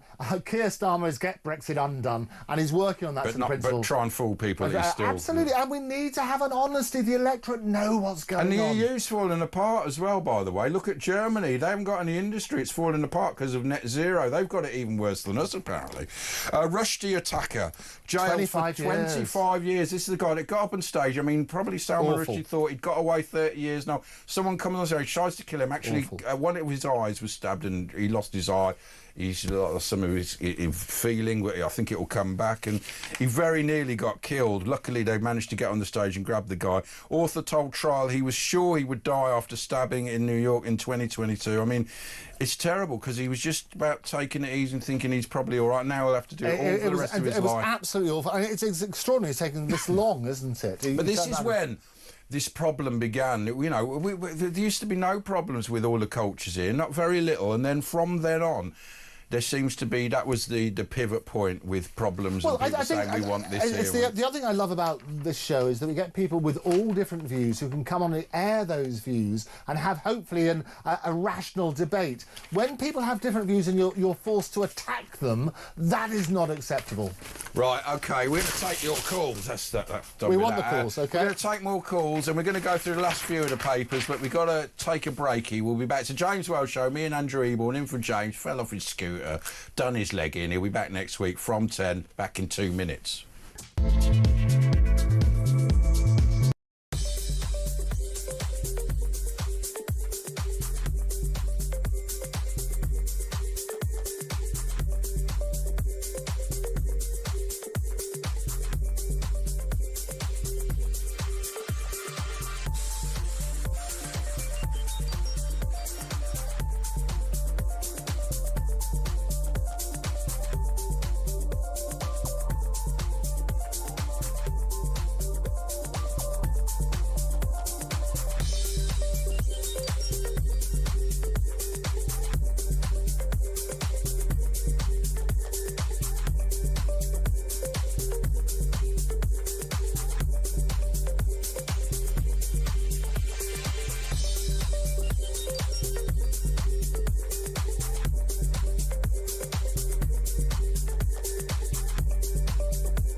Across the UK, on DAB+, on your smart speaker, on your smart TV, and on your side. This is Talk. Yeah, it's Talk. It's me and Andrew in for James Well, who's just having the night off because he was a bit clumsy on his scooter and fell off. But anyway, yeah. Oh, look, the Panasonic answer machine's flashing. You can leave a voicemail at WhatsApp on 03444991000 if you don't want to come on air. Make it succinct and it's nice quality. And here's one flooded in from Chip Lad. Just listening to that about prisoners and Tommy Robinson. Yes. From the sounds of it, it's costing the taxpayer triple amount of the standard prisoner to lock Tommy Robinson up. It's segregate and all this. It seems like he's costing the taxpayer. I wonder how much it costs, do you know, a week to lock him up. It seems like it's costing, like I said, triple the amount of an average prisoner. Well, I mean, the cost obviously the cost of prisoners is ridiculous, but there's more to it, isn't there? I mean, I feel he is a political prisoner and they're really trying to break him. Undoubtedly, and I think a lot of these cases, we need to look at these. Yes, putting people in prison costs a lot of money. We have to ask the question, should they be there in the first place? So often the punishment does not fit the crime. What I love is about the wonderful feedback that we get from people as well. We've got Chris Fitch has written in, great show. Can't you two have a regular night on Talk TV? Thank you for that, Chris, as well. And they're loving the double act, which is really, really good. What I love about the feedback... You just made that up, haven't you? I saw you writing about... Yeah, we saw you writing that before the show. No, what's really good, I love the opinions of people. They're hearing people Mrs. like Eborn written anything? Come home quickly. Charles Bronson said anything? He loves it down in Cannes. It's always a thrill. He used to write to me, the prisoner, Charles Bronson. Did he? What did he say? Well, he used to send me pictures and write little letters. I'm keeping your bed warm. I've actually got a portrait of me he sent in 1997, and obviously didn't know what I looked like, and I didn't look like I was fat with a can of bitter, and because I've been looking at it, I've grown into what the picture looked like. Thanks, Charlie. I used to bring that along. Yeah, well, I'll send a picture. I'll Twitter a picture out of it. We should have these. It's got anyway, we've got Matthew, Cindy, Andrew, Roy, Joe, They're Josh, Beck, I love these calls. Dave. Great Let's go to Joe. We want women more. We haven't had enough women. Hello, Joe. We've had Paula and Heather. Right. We're very well. Where are you calling from? Hey, Joe, Nottingham. Nottingham. We love Nottingham. I do like Nottingham. Good. So, all right to my Auntie Joe in Nottingham. She won't like. She doesn't like me to mention her. She said, "Don't ever mention me." All right, Joe. Hey, Joe. So what do you want to say? This isn't my auntie, is it? By the way. No, it's not. I think I might be a bit young for your auntie. How dare you? Well, what do you want to say, Joe?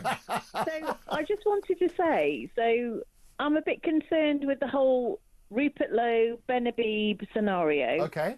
Why? And I get that.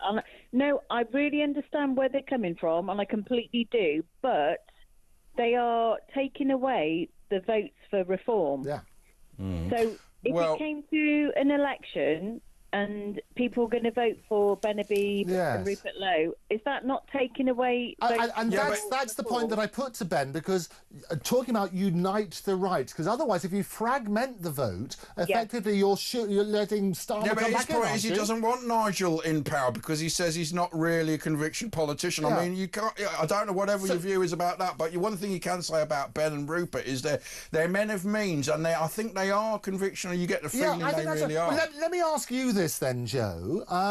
Rupert was accused of all sorts of things. They weaponised the legal system against him, it seems, on that sort of basis. That's a left-wing type thing they did. What would your reaction be to that? I don't know, because who knows what goes on, really. Well, they've told us. They've told us what went on. Well, no, it's true. You don't know what. You don't know what really happened. But what we understand happened. They had all these charges. It was referred to the police. The police decided they're not going to prosecute. They also are using, which is subject to a potential legal action at the moment, saying things like dementia and so on and so forth. And he's definitely not got dementia. You can see when he speaks. There seem to be a lot of these personal attacks. And I always say you should attack the policies, but not the person. What's your view? I just think that there is a lot of personal things going on there. I think it's I don't know what the term is, but I think they've just all fallen out. There's something that's happened that people don't know about. I don't think we'll ever know about it. But for me, at the end of the day, it's just you either vote Reform or you vote Labour. And I know what I'm going to do, and I'm not voting Labour. Well, interesting, Joe, because Ben's talked about the Integrity Party. Ben's talked about the Integrity Party, and the point that we make, and I think you're saying exactly the same point, is that you're fragmenting the vote, aren't you? Yes, they are, very much so. And you don't want that. What's the worst scenario? Labour going to get in or Reform are going to get in? I know what my worst scenario is. It's the only option, and you think that basically Rupert and Ben would split the vote and cause problems. So do you think there's ever a route for them to come together again, or do you think, no, that's ship out? So. I really do hope so. I don't think there is. I don't know what's happened. I think it's a lot of personal things. Something's happened behind closed doors. Nobody's ever going to know, and it is what it is. And that's it. I mean, Ben did say he would join Reform again, but if they, reformed the system and it was just the party and he didn't have to basically answer to Nigel. Well, interesting as well, you say unite the right. If they all joined the Conservative Party, do you think that would happen? Well, they're the Lib Dems now, aren't they? Absolutely not. They've permanently damaged the country, haven't they? That's the thing with their millionaire. Yeah, they are absolutely done. We've seen that now with the local elections. And if they're finished, that means Reform are the new opposition. They are, absolutely. And I think that's the only way we can go now. But to have these fringe parties, if you like, it's a wasted vote. Sure, but using your argument, Joe, there will be some people who turn out who are still voting. We've got to go to the news, haven't we? We've got to go to the news and back in 2 minutes. Thanks, Joe. Lucky I noticed.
across the UK. On DAB+, on your smart speaker, on your smart TV, and on your side. This is Talk.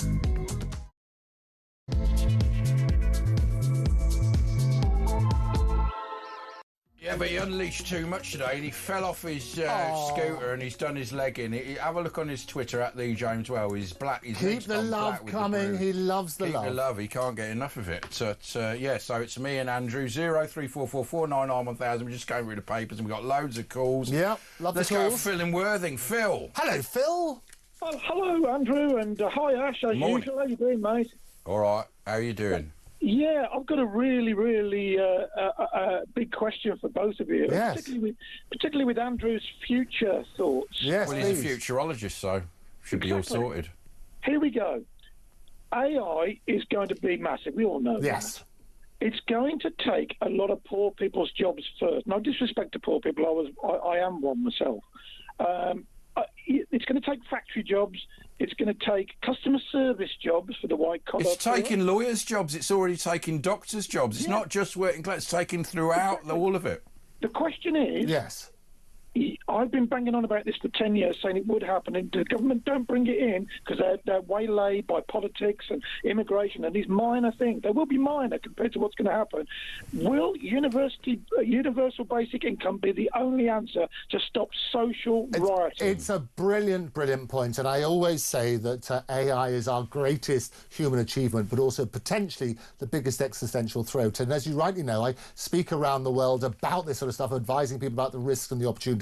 Yes. Every single business is having a seismic change as a result of it. In medicine, diseases they thought couldn't be cured are now being cured. It's been absolutely brilliant. Yes. Efficiencies are being introduced across the board. But we have nowadays, 60% of the jobs that we have now weren't even thought of 40 years ago. So what's going to happen, there's going to be a new way of things happening. We're going to have more leisure time as a result of it. There's going to be all sorts of increased efficiencies.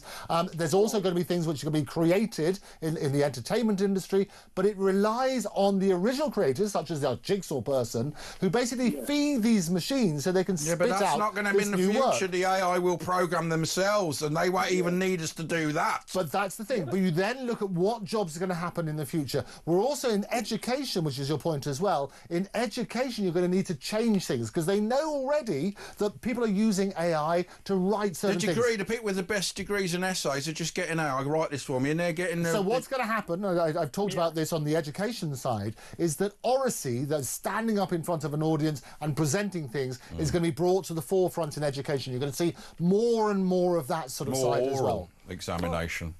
But with due respect, it didn't answer my question. What's happening to the vast majority in Birmingham and the big cities of working class people, all different? Yes. By the way, I'm not, it doesn't matter whether they're immigrants or not. It's going to affect the whole population, which could be 100 million people in our country by then.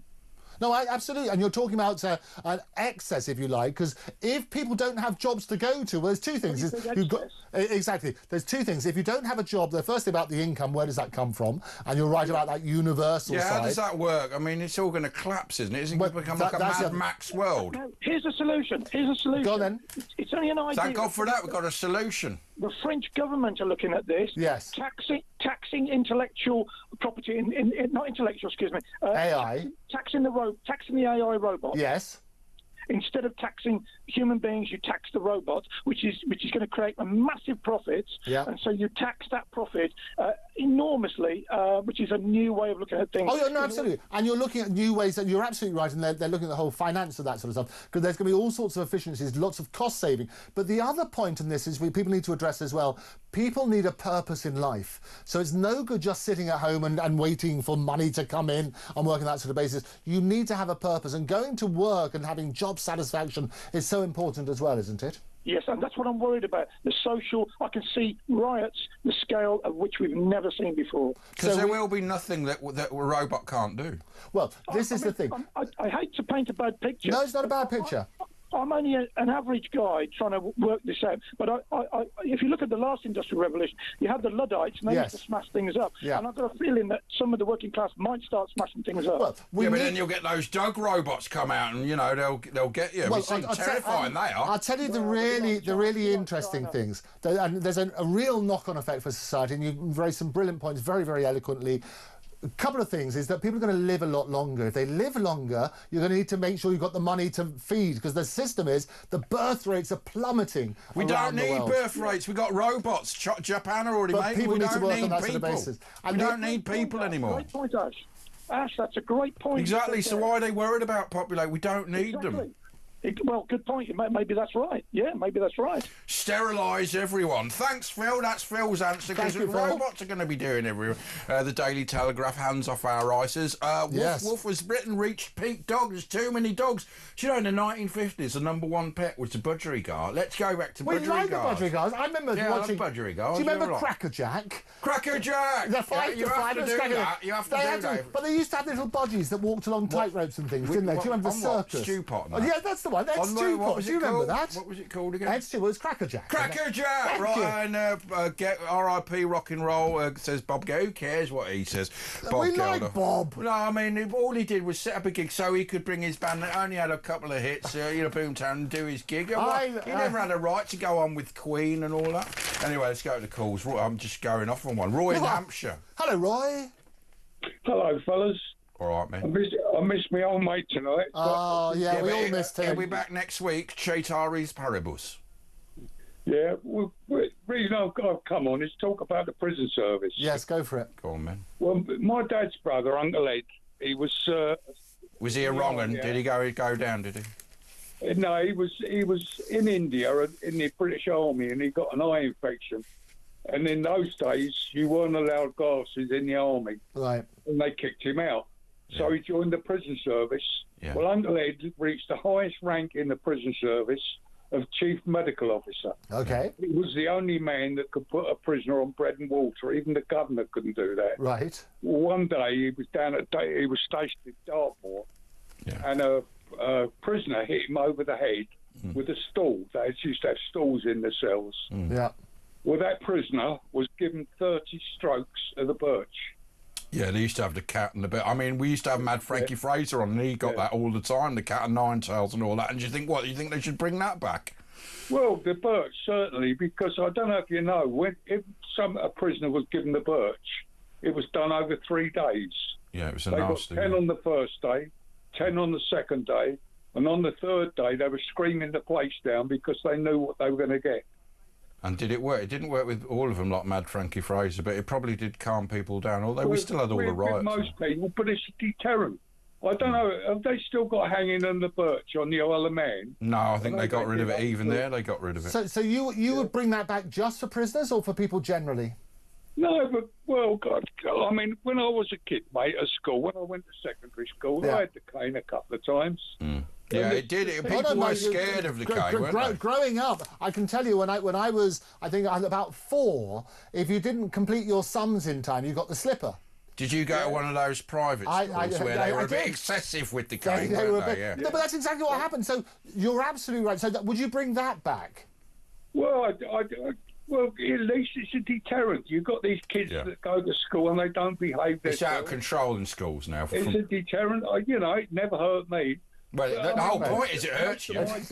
Most of my teachers, they served in the Second World War. Yes. And they were all ex-Army or ex-Navy. Yeah. And they used to get hold of your forelock, your hair, pull your head down and smack you around the back of the head, and you'd see stars. Is there, I mean, what is clear, and I think we see this across the board, the respect for teachers and people in the prison service and police and general things is probably at an all-time low, isn't it? Is that the only way to resolve that issue?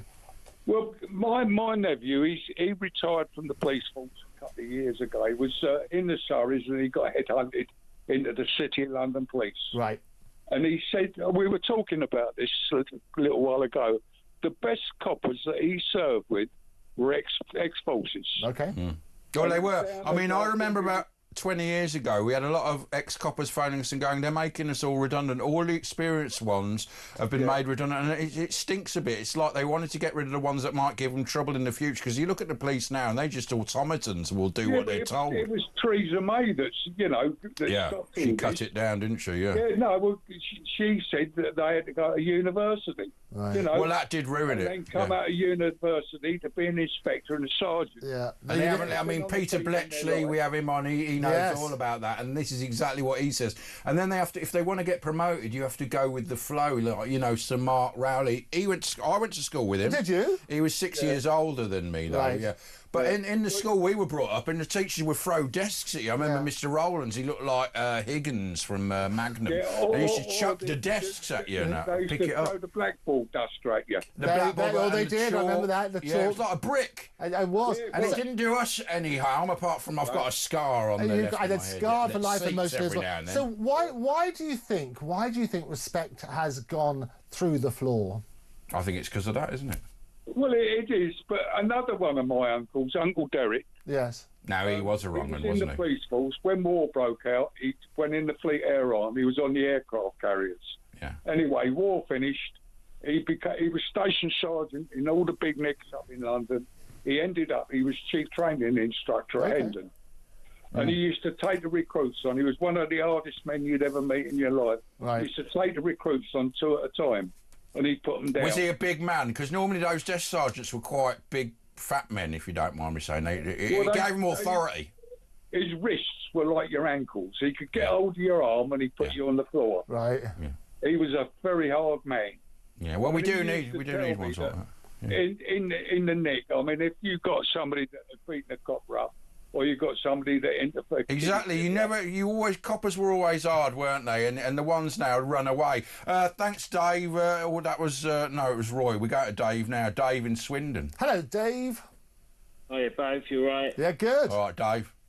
Yeah, I'm just picking up on a point. It was from your caller earlier. Yeah. You said he sounded a bit extreme about making drugs legal.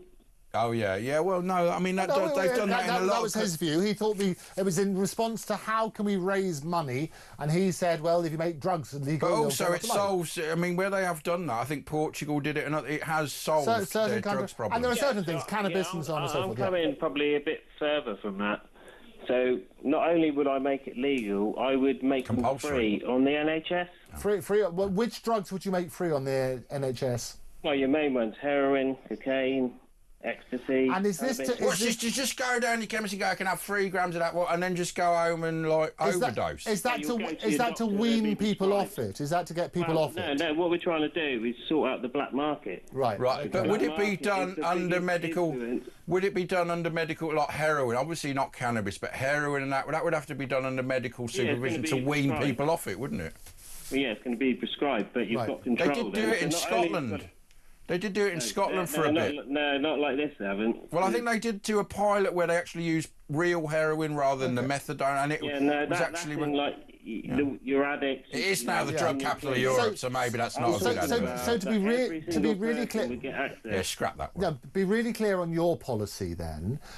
Clarify exactly what you're saying in terms of what you're making free and why. Right. So I would make all drugs free on the NHS, because at the moment you've got a black market where everyone is going to dealers, etc. And it's organised crime it's funding as well. Yeah, so you've got everything that comes off the back of it. Yeah. If you make it legal and tax it, then you're not getting rid of the problem, because there's always going to be someone there to undercut it. And I've spoken to criminals that we've had on, and people say, oh, but if you take that drugs, then they'll go into other drugs. But these hardened criminals say, no, drug dealing is easy. You have to have real bottle to do armed robberies, especially now, and proper crimes like that. I'm talking about a state taking control. Right. And they are the ones who are going to provide it on... example, NHS. And if you're doing that for some of the Class A drugs that you mentioned, and the devastating effect that has on a number of people, we often hear about that. Yeah. Are you making it available on the NHS to get people off drugs, or you're doing that for recreational purposes as well? Well, no, because at the moment, anyone can go and find drugs, can't they? They can get it, no one knows about it. If you had it on the NHS, you could have a proper programme, not only to ensure that you've got the purity of drugs, and you can also provide support to those people. Yeah, it would be a medical problem, which is what it should be. Because criminalising has never worked.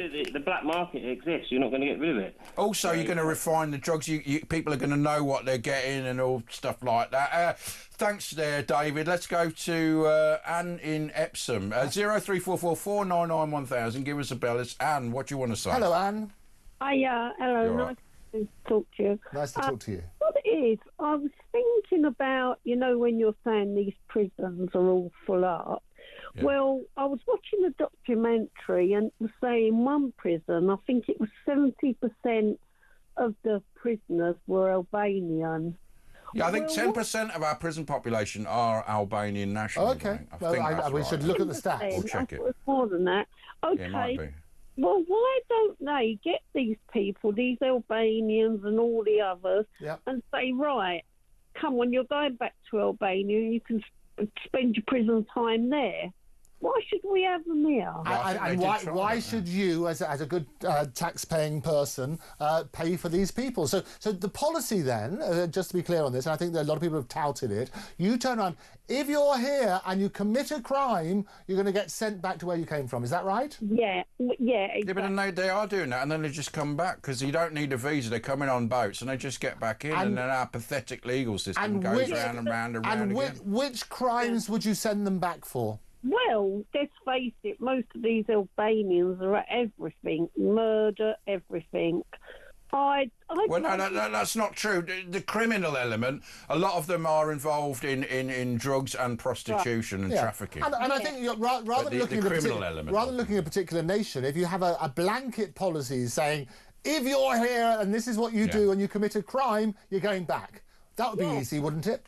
Yeah, and the thing is, if they've still got, say, 15 years to do, take them out of our prisons, take them back to Albania, and then our prisons wouldn't be so full up. But could you trust them to lock them up? Shouldn't we just make cheap prisons with tents and guards and you just stay there? Prisons are sometimes a bit too luxury. They've got all these things. We've heard earlier what you get as a prison. You only get 15 channels, come on. You get your kettle, you get... I only had 4, in fact 3 when I was growing up. Well, exactly. So it was 2 in your day. we had no television then. The reality is this, is your point, as I understand, is that why on earth should we pay anything for them? We should send them back. Is that right? Oh, yeah. That's what I think, to be honest. Right, thanks, Anne.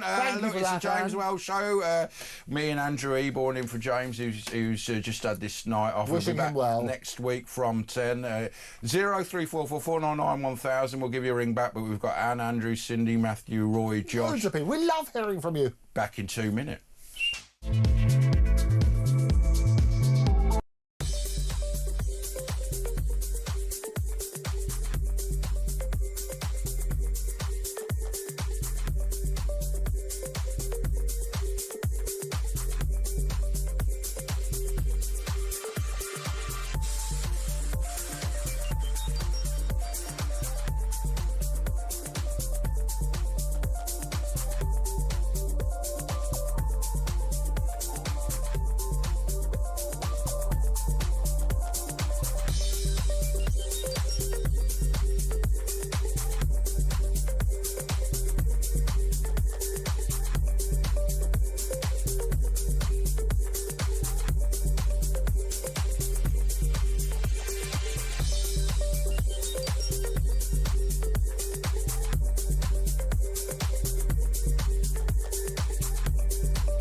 across the UK.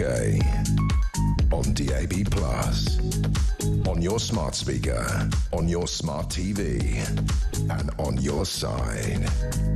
This is...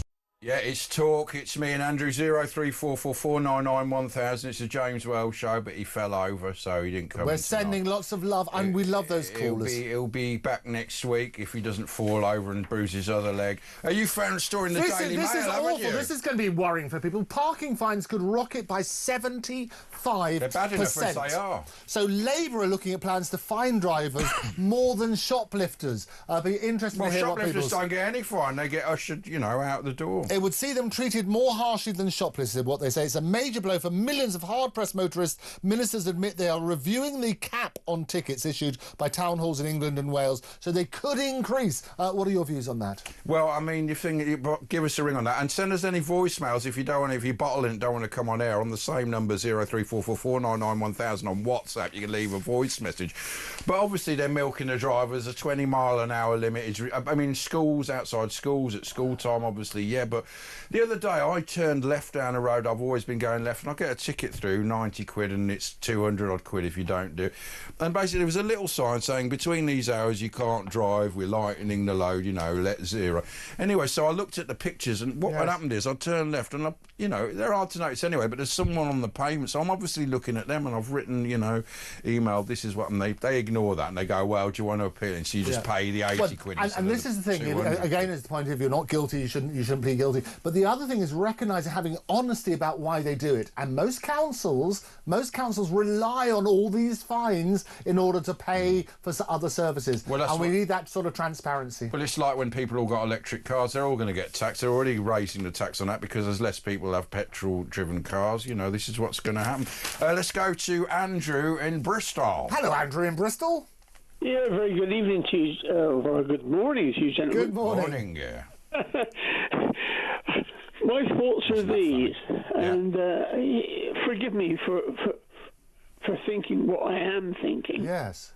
But it seems to me remarkable that we have people for this day and age thinking that Keir Starmer is actually doing any good.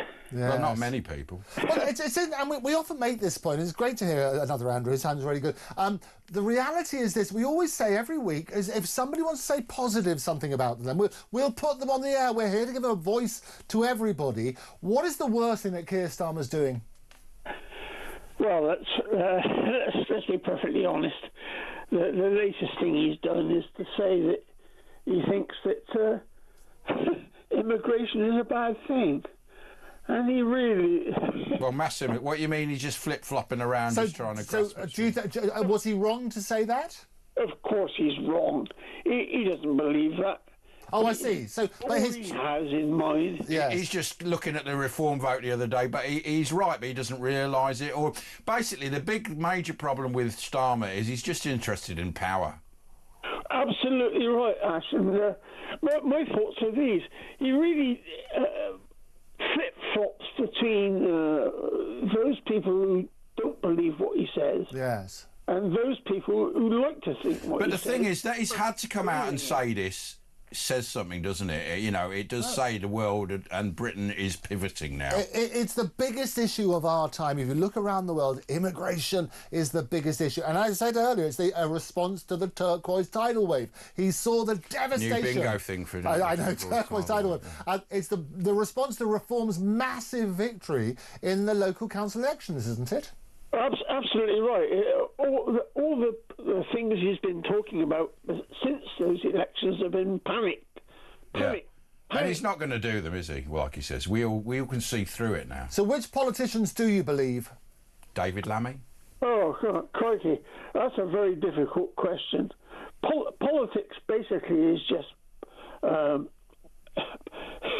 how can I put it? It's a sewer pit, isn't it, now? It's sort of lost all the honour and the integrity and the conviction. Trust. And it's gone off on horseback, and it's just people trying to make money and fill their boots in the next 5 to 10 years, however long they last. And they all become multi-millionaires, and so that's why they're in the job. And that's always the problem, isn't it? Because politicians are in the business of getting re-elected. Well, this is true, and I really think even somebody like Nigel Farage has got to be stood up and looked at, in basically for what he is. And what is he? What do you think he is? He's saying a lot of things that people want to hear. There again, so was President Trump. Would you think are you a bit disappointed now with Trump? Well, some of the things he's done have been very, very good, and a lot of the guys on your station really believe in him. What are the good things? That's the very, very good things. Well, he's shut migration down in the States, hasn't he, by about 99% from the south. Well, wouldn't that be good here, you know? Well, exactly, yeah.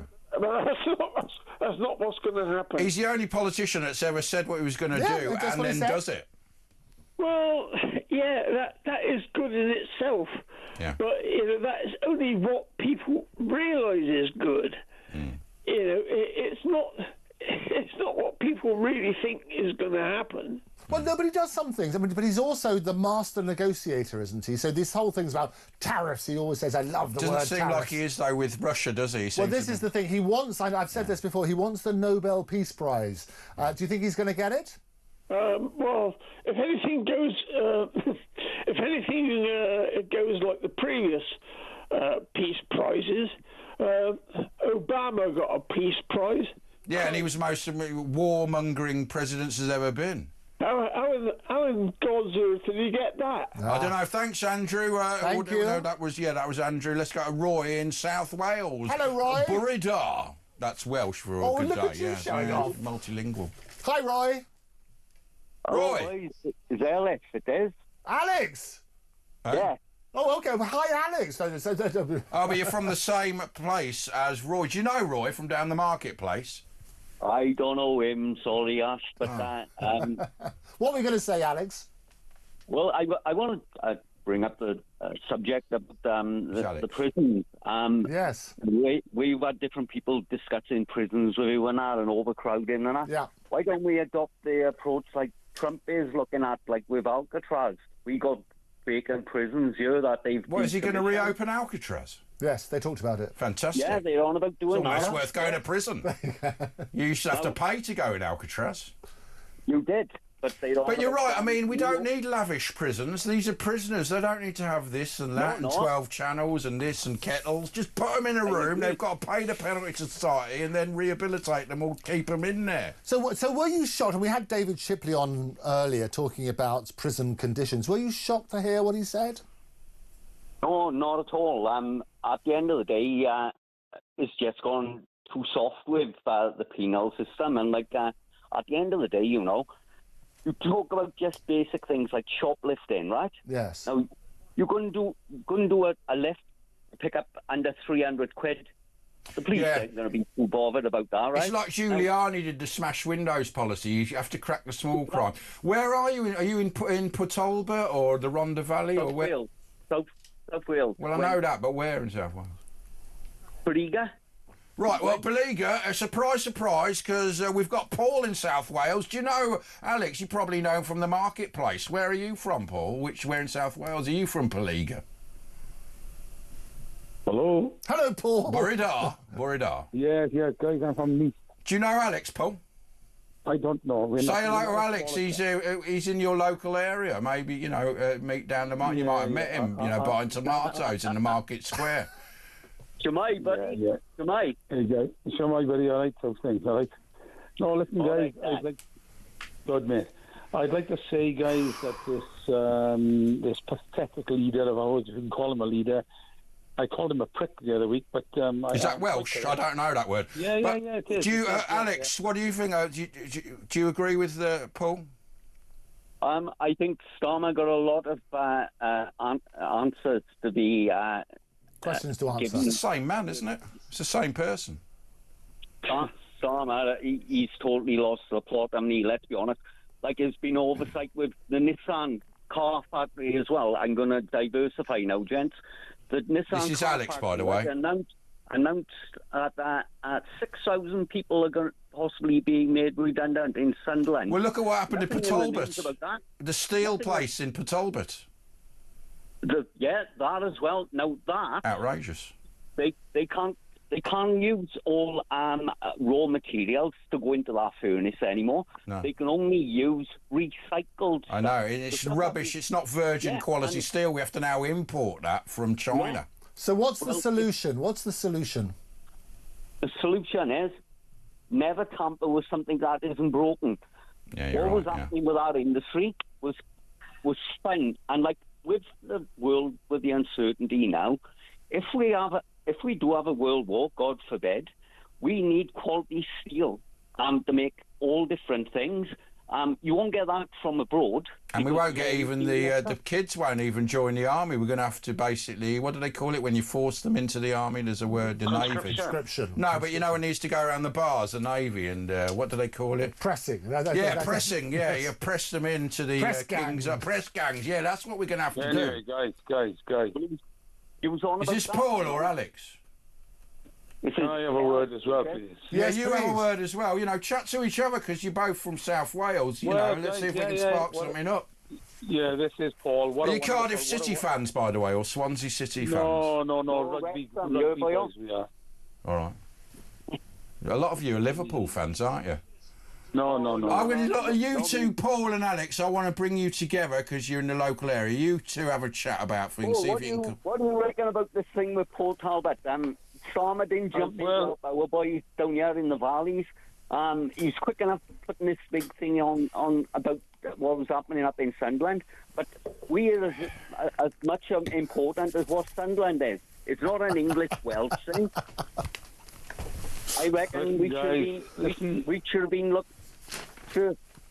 No, what's going on at the weekend? All good stuff. Wait, you let Paul and Alex. We'll just you carry on, you guys. This is brilliant. Yeah. Like I have hardly spoken yet. Please. Well, you go on, speak. Right. Okay. This is Paul from Nice. Okay.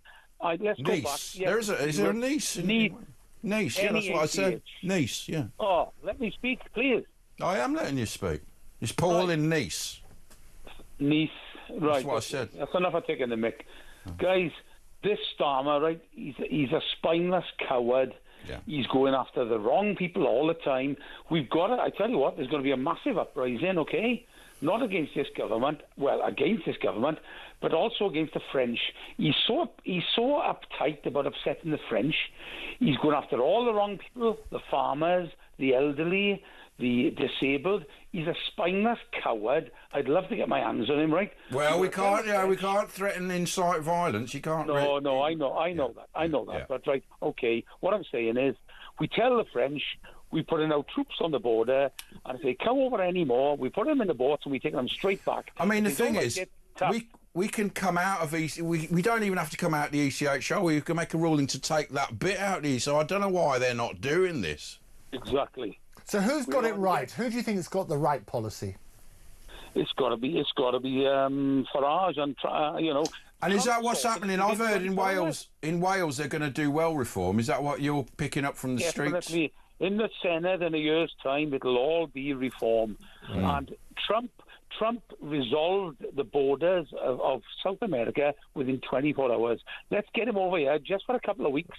I will sort the French out, okay? Because Starmer can't do it. We could stop the mass immigration, the illegal. We could stop it tomorrow, no problem. We've got that force. And you talked about Farage. We had Ben Habib on the show, and he was talking about Rupert Lowe and how the right, and we're not quite sure about uniting the right. Do you think they should get together? They should definitely make it up, yes, and then we'll really crack it. I think that's right, man. Thanks there to Paul. Thanks so much to everybody in Wales. Alex. So we've got a little break here. No, we have. So we'll be back in 2 minutes. Don't go away.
across the UK.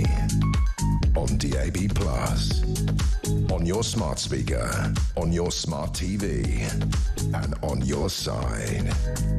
This is Talk.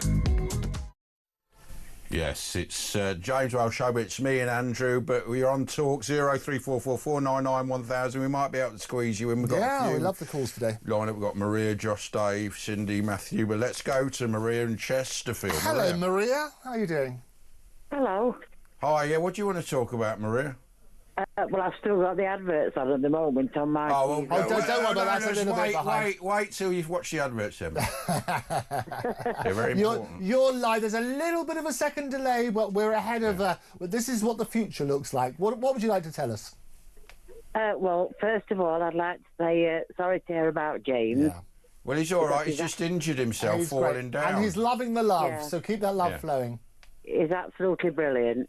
Yeah, yeah. Oh, you just come back on. Yeah, we have. Oh, you finished the ads. That's good. So let's go to Maria in Chesterfield. Hello, Maria. What do you want to talk about, Maria? Yeah.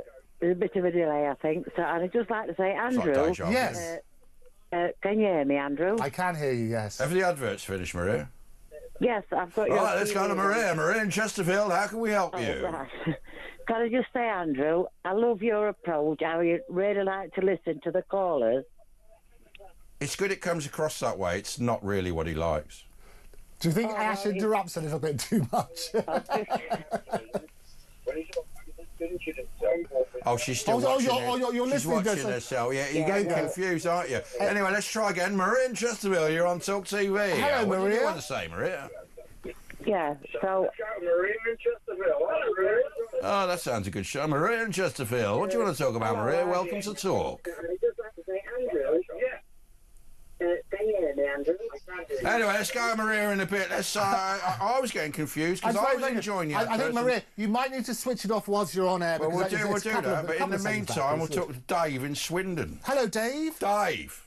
Hello, guys. You all right? Yeah, really good to hear Weren't from you on earlier, Dave?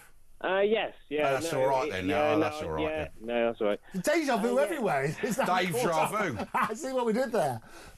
Dave. Yeah, no. My original point was going to be is obviously there's a lot of whinging and people saying about what's going on, but how much responsibility do they take on themselves? Yes. And no, what I mean by that is a lot of the things that have gone on is caused by the electorate voting for these main parties. Or not voting, people not turning up. Well, this is the big issue, and it's such an important point, Dave, is actually the biggest winner in every election is apathy. The majority of people don't vote, so we need to give them something to vote for. Yeah, but you can't blame them after Brexit. I think the people who have something to say have... Yeah, but we did that at Brexit and they ignored us. That was the biggest democratic vote in this nation's thousands of years history, and yet they just got poo-pooed by this ridiculous political, weak, lily-livered class who just try and stamp us. You think about the majority of your callers, etc., everyone who goes on about stuff, they voted for these parties. They voted. Well, it's that they didn't vote. They didn't come out. And who could they vote for? It was a protest vote against the Tories. It's governments that lose elections. This is what we say all the time. Shouldn't they have educated themselves? Do they not have themselves to blame? That's what I'm saying. So well, people who even when they did vote in Brexit, they didn't get what they wanted. Well, we don't really live in a democracy anymore. It's smoke and mirrors, and the EU. Luckily, we're out of that. But also, we've got to get away. We've got to get away from soundbite politics. So you've got to turn around. I always say that the electorate is not treated with the respect it deserves. People are more educated, more intelligent than politicians give them credit for. I think with social media, it's really changed the landscape, and they're running scared, a lot of people. You unpack the issues. What I love about the callers here is they will air their views. They've got very strong views about what the problems are, but they're also coming up with solutions. We need to look at those much, much more. Yeah, so is democracy the right system? Well, what would you have, a dictatorship? Well, the thing is, we haven't got democracy. What would you have instead? Well, you might as well do. What, a dictatorship? Yeah. Well, we have sort of got that. But what we need, we've got the technology now to have democratic, through fingerprint and facial scanning, so it can be very accurate. But it's so slow. It's very slow. It is slow. Well, no, it wouldn't be slow. It'd be instant. Well, you also make an interesting point because in 2004. democracy only happens once every 4 years. Once you've elected somebody, they then become the dictator. Doesn't it come on horseback, democracy? A different one on that sort of basis. Appreciation is always appreciated. But I mean, democracy, really, the purest democracy is one man, one vote, and that is what Brexit was. In fact, our general elections aren't proper democracy. It's a different... Yeah, but remember, I'm not talking about Brexit. I'm talking about the people who voted in every election. So they are now complaining. Yes. You think the people who've got regret from last year voting Labour, they should have known. They should have known. But only 1 in 5 of the people, only 1 in 5 of the people voted for Labour. Well, also the interesting thing, Dave... The system. So I just said the system's wrong. The system's rubbish. I mean, the Reform got more votes than Lib Dems. They've got 70 exactly. and the Reform get 5. 12% and 14%, and that's what happened. No, but the interesting thing as well, Dave, is that sometimes the politicians change their policies. Would you make some sort of responsibility, like a contract, that if they have a particular pledge and people vote for that pledge, they have to deliver it? Yeah, no, I agree on that. Yeah, 100%. Yeah, if there was a contract and they were held accountable, maybe they would perform. Yeah, you know, and then your point about this is what you voted for, this is what you get. If you don't like it, tough. That's another satisfied customer. Then let's go to Maria in Chesterfield. I think she's finished watching the adverts. Hello, Maria. Welcome back. Hi, Maria, on talkTV and Talk. Hello. Oh, have you finished the adverts? I wasn't watching the adverts. I've got talkTV on. Ah. Oh, well, that's where you've gone wrong. What would you like to say, Maria? Yeah. Well, anything really. Well, I mean, you must have phoned in for something. Yes, I did, Ash. Just to say, feel sorry for James. Yeah. I love him to bits. I think he's absolutely brilliant. Yeah. And I hope he gets well soon. Yeah. Well, he just had a fall. Yeah. Yeah. And also, Andrew, I think he's, like, really nice. To be quite honest, I was watching the other channel till 11 o'clock. I'm not going to say which channel. Why? Well, that's very hurtful. But what? Then you realised Babe Station? Yeah, she's talking about. No, then I turn over after from 11 o'clock. I turn over to Talk. Right. And I was listening to Andrew. Yeah. And then you switch back to the other station. No. And then I was listening to, and he really likes to listen to other people's opinions. It's good. It seems like that. Yeah, that's what. Is this Mrs. Eborn? Look, he will be back after the show, don't worry. He always calls. Can you tell him not to call in when we're on air? I tell you what, I genuinely love hearing people's opinions. Maria Eborn. The first time I've listened to Andrew, yes. And it appears to me that he also likes to listen to other It's very clever how he makes it appear like that. I love your opinion, Maria. You should phone him more often. See, that sounds really genuine when he said that, doesn't it? It's clever how he fools you to think that. I'll tell you what I love, Maria. I think we live in such a diseased information age where people are turning around and they don't listen to other people. The reason we don't resolve conflicts is all people do is just completely say the same thing each time, keep peddling the same prejudices. If both sides listen to each other, we can find the common ground. They won't, will they? Yes, they won't. Exactly. They won't listen. Yes. Okay, Maria, thank you very much. Thank you so much, Maria. Satisfied customer. We've got a little break here, have we? Yeah, a little breaky back in 2.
across the UK. On DAB+, on your smart speaker, on your smart TV, and on your side. This is Talk. It's Talk TV. Don't forget, after us on the radio, it's going to be Murray and Mike, Talk Sport and Talk TV, sort of symbiosis. And on the telly, it'll be the best of. The best of it will be Mike, Graham, Julia, Kev, and us and me and Andre and Wales and all that. But what you've got a message from the I get lots of tweets. The head Womble. So Mike Batts, we were talking about him earlier. He did the Wombles. He's a great, wonderful composer. But he did more than just the Womble. He was a fantastic. He did Katie Mellowers, all those songs. He was. He's a brilliant thing. He wrote in and said Mike Japp is now a top jigsaw designer, as we know, but I met him years ago when he created the characters for the story The Dreamstone. You might remember that, which was a massive 90s animation success on ITV, 52-time half hour. I was lucky enough to do the music with LPO. Mike, it's lovely to hear from you. He's great. He's been on the show several times. Why don't you come on the show? I know you've been on my show several times. Mike Batts, come on the show next week. We'd love to hear from you. Do you know he's married to the really sexy woman in Sexy Beast? You know, I mean, you see him, but because he was a pop star and that, this is what it can get you. The world of riches can get you that sort of thing. Kevin in Birmingham. Hello, Kevin. Hello. What would you like to talk about? Morning. Hello, both. It's great to talk to you. My first time on nice one, man. Nice one, Lovely Kev. to have you. What would you like to say? I'd like to say, it's annoying about asking people to vote. But I went to my voting station in Birmingham, and well, we're just outside Birmingham. Yeah. And what they done was that there's no voting. Really? What do you mean? What, they stopped you? Why was there no voting? They just closed all the... There's no voting at all. I should know. It's Smethwick. Oh, yeah, I'm from very near Smethwick. What are you saying? You're saying it was before 10 o'clock, so you still had the right to vote and they wouldn't let you in? That was daytime. So what do you mean? I mean, did you speak to the police who are in charge of running the election? I mean, what's going on? That's taken your franchise It's a away. really serious accusation. So tell us what happened. You got down to Smethwick and you went to your voting station and what they said it's shut or something? No, it wasn't there. It was all, just completely shut. Oh, what do you mean it wasn't there? You mean maybe you got the address wrong? Was it supposed to be there? Yeah, were you at the wrong place? I vote there every year. Yeah, but I mean, they might have changed it, because it happened to me once. They do sometimes change the places. It wasn't down the Harry Mitchell Recreation Centre, was it? Yes, it was. Oh, was it? Yeah, I used to know. Well done. But, so, what, maybe it had changed. I mean, have you looked into it since? Oh, well, there's a council-run place around the corner. You know it, Ash, Dorothy Park Centre. Yeah. And I asked them, and they said, no, there's no voting this year, it's all shut. No voting at all? Maybe there wasn't a vote there this year. You know, it wasn't in every area. But no, seriously, it was completely shut. Well, then it's a bit worrying. We need to be able to communicate. We'll look into that. We'll look into that. If somebody knows what the real answer is, get in touch. But absolutely, if you were entitled to vote and you were not able to do it, and they didn't tell you, that's wrong. Ring us next week anyway. Dave in Newcastle. Hey, man, I can say that. It's not cultural appropriation because I'm, of course, a Geordie. You can't do it. All right, Dave. Oh, he's gone. Cindy in Michigan then. Hello, Cindy in Michigan. Welcome back to the show. Where is she? Oh, she's gone. We've got Kevin in Birmingham. Oh, here we go. Cindy. Hello, Cindy. There were some complications getting a hold of me. And I have to learn because I'm coming to England in November. So I've got to learn myself how to dial out from England to the United States. 001. Yes. One, but I don't know. Hopefully I don't have any complications. But just go on your WhatsApp or whatever. Go on your FaceTime. You don't need to go phone people anymore. So nice. Oh, yeah, that's right. Yeah. Thank you. That's right. Oh, my gosh. Okay. What did you want to talk about? A few things. Well, first I want to say, Mr. Ware, I hope your leg feels better, and I miss you so we much. all miss James. Yeah. I miss him like crazy. It's hard to, get through. And well, he misses doing the show. He loves doing the show. It's, it's. I know, but he's doing the. By the way, his podcast will be out tomorrow. Tales of the Whales. They're brilliant. I do listen to those. Tales of the Whales. I can pester him on there, huh? Yeah. Yeah, I wanted to say, you know what? I don't like the ECHR. No. And they're your judges. A lot of your judges are very left wing. like far left. It's all I don't captured, agree yeah. with that. Like it was I in the think they're States. captured. Yeah. Yes, and I feel that it should be based on the law and the crimes that you commit, not because of your point of view. No, that's absolutely justice. Justice is supposed to be blind. And then leaves on horseback. And I also want to say you both are eye candy tonight. Look at you. Oh, look at you. I'm listening on the radio. It's a married woman. Thanks, Cindy. Both of you. Ash, yeah, like I love your outfit, Ash. I love the color scheme you have. Looks good on you. The what I've got? Truly. Yeah. And Andrew. Do you like the foundation? Always debonair. Always debonair. Oh, we love it when you call in, Cindy. And I wanted to ask in particular to you, Andrew. Yes. I am coming in November, and I'm going to be going to. You want to stay at his house? Yeah, you can. You can stay at his house. Stay at your house. No. I wanted to ask. I'm going to be attending a rally hosted by Kelly J. Keane. Okay. I think it's going to be at Reformer Street, and it's just for women's rights and stuff. And I just want to know, are there any dangers in being arrested for that? Yeah. It's not like I believe, today's world, and we believe that trans people should be able to live their lives peacefully, right? But we could use you as a sacrificial lamb. Because you'd be a diplomatic incident. Imagine if you got arrested for free speech. We'd have Elon Musk and Donald Trump. Trump would raise. I think everybody must have a forum where they can voice their opinion without fear. And this is the problem, Cindy. You're phoning in from the States, worried about the state of our situation here in the And you're right to be. And freedom of speech is on critical alert at the moment, so you're right to call it out. And another thing I'm worried about too is I don't want to get raped. Right. No, not food. I'll have plenty of money for food. We have lovely food. Yes, more Michelin restaurants in London than in Paris. I just don't. I'm scared of how to dress. I'm going to dress how I will dress. I'm quite a brave woman. I'm only 5'1". Yes. But I'm quite brave. I will not hurt anybody unless I'm hurt first. No, don't hurt Well, anybody. reasonable force is all right. Thanks, Cindy. We've got Dave in Newcastle. Hi, Dave. Hello, Dave. Well, hello. Hello. Hi, man. Hi, man. You cut us off before. No, I don't know what happened. There was some problem. I know some system, but you're on now. What do you want to have What a would you chat like to talk about? Did I ever go to this fella called, what do you call him? Starmer? The leader. That's him. That's the guy. Yes. That's the guy. What an idiot. Yeah. I couldn't think of other words to call him, but never mind. Why do you think he's an idiot? Why? Tell us why. Why? We haven't got time for that. We've only got 3 minutes. I've only got 3 minutes. How are you? How are you, man? How are you, Andrew? How are you, man? So what do you want to talk about? I mean, what's going on? What's the situation in Newcastle? Well, in Newcastle, not a lot. Not a lot. What do you mean? He just doesn't do anything for the people in Newcastle. Unfortunately, I voted for this idiot.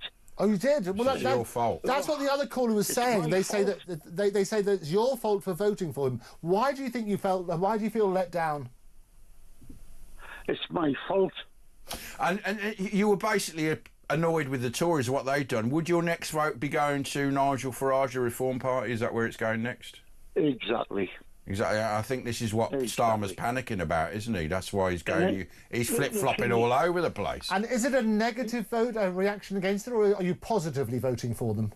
Positively voting for them. And what's the main reason, in a word? Why? Because you can't trust anything that the Labour Party is doing at the moment. And the Tories as well. They're sort of a uniparty, aren't they? The pensioners. I mean, unfortunately, I'm in that bracket of an OAP. That's an old, awkward person. But they might reverse the they're talking about that in the press at the moment. But that's only about £200-300. It's not even going to touch the sides, is it? Yeah. What's the one silver bullet? What's the biggest issue that concerns you? The biggest immigration. Massive immigration. The migrants coming across on the boats. Yeah. Right. Yeah. I was talking. Well, it's not just that. I mean, we get 1 million a year without them. They're only about 50, 60,000. We've got to stop that, obviously, but it's the it's people who are getting a job and bringing all their extended family over. We get legal migration and illegal. Yep. Exactly. I was talking to the wife the other day and I said, you know, Pet, I says, that's kind of how I sell holiday. So I bought a boat off eBay. You bought a boat? Yeah. When the boat comes in? When the boat comes in. And you're going off to Lindisfarne? No, I'm not going up to Lindisfarne. Fog on the time. Where are you going then? I'm going to the south coast. Ah. Nice. Yeah, because it's cheaper than a train, that sounds like. But I mean, you sound a few years. You've got kids, presumably. What are they doing? What's their futures like?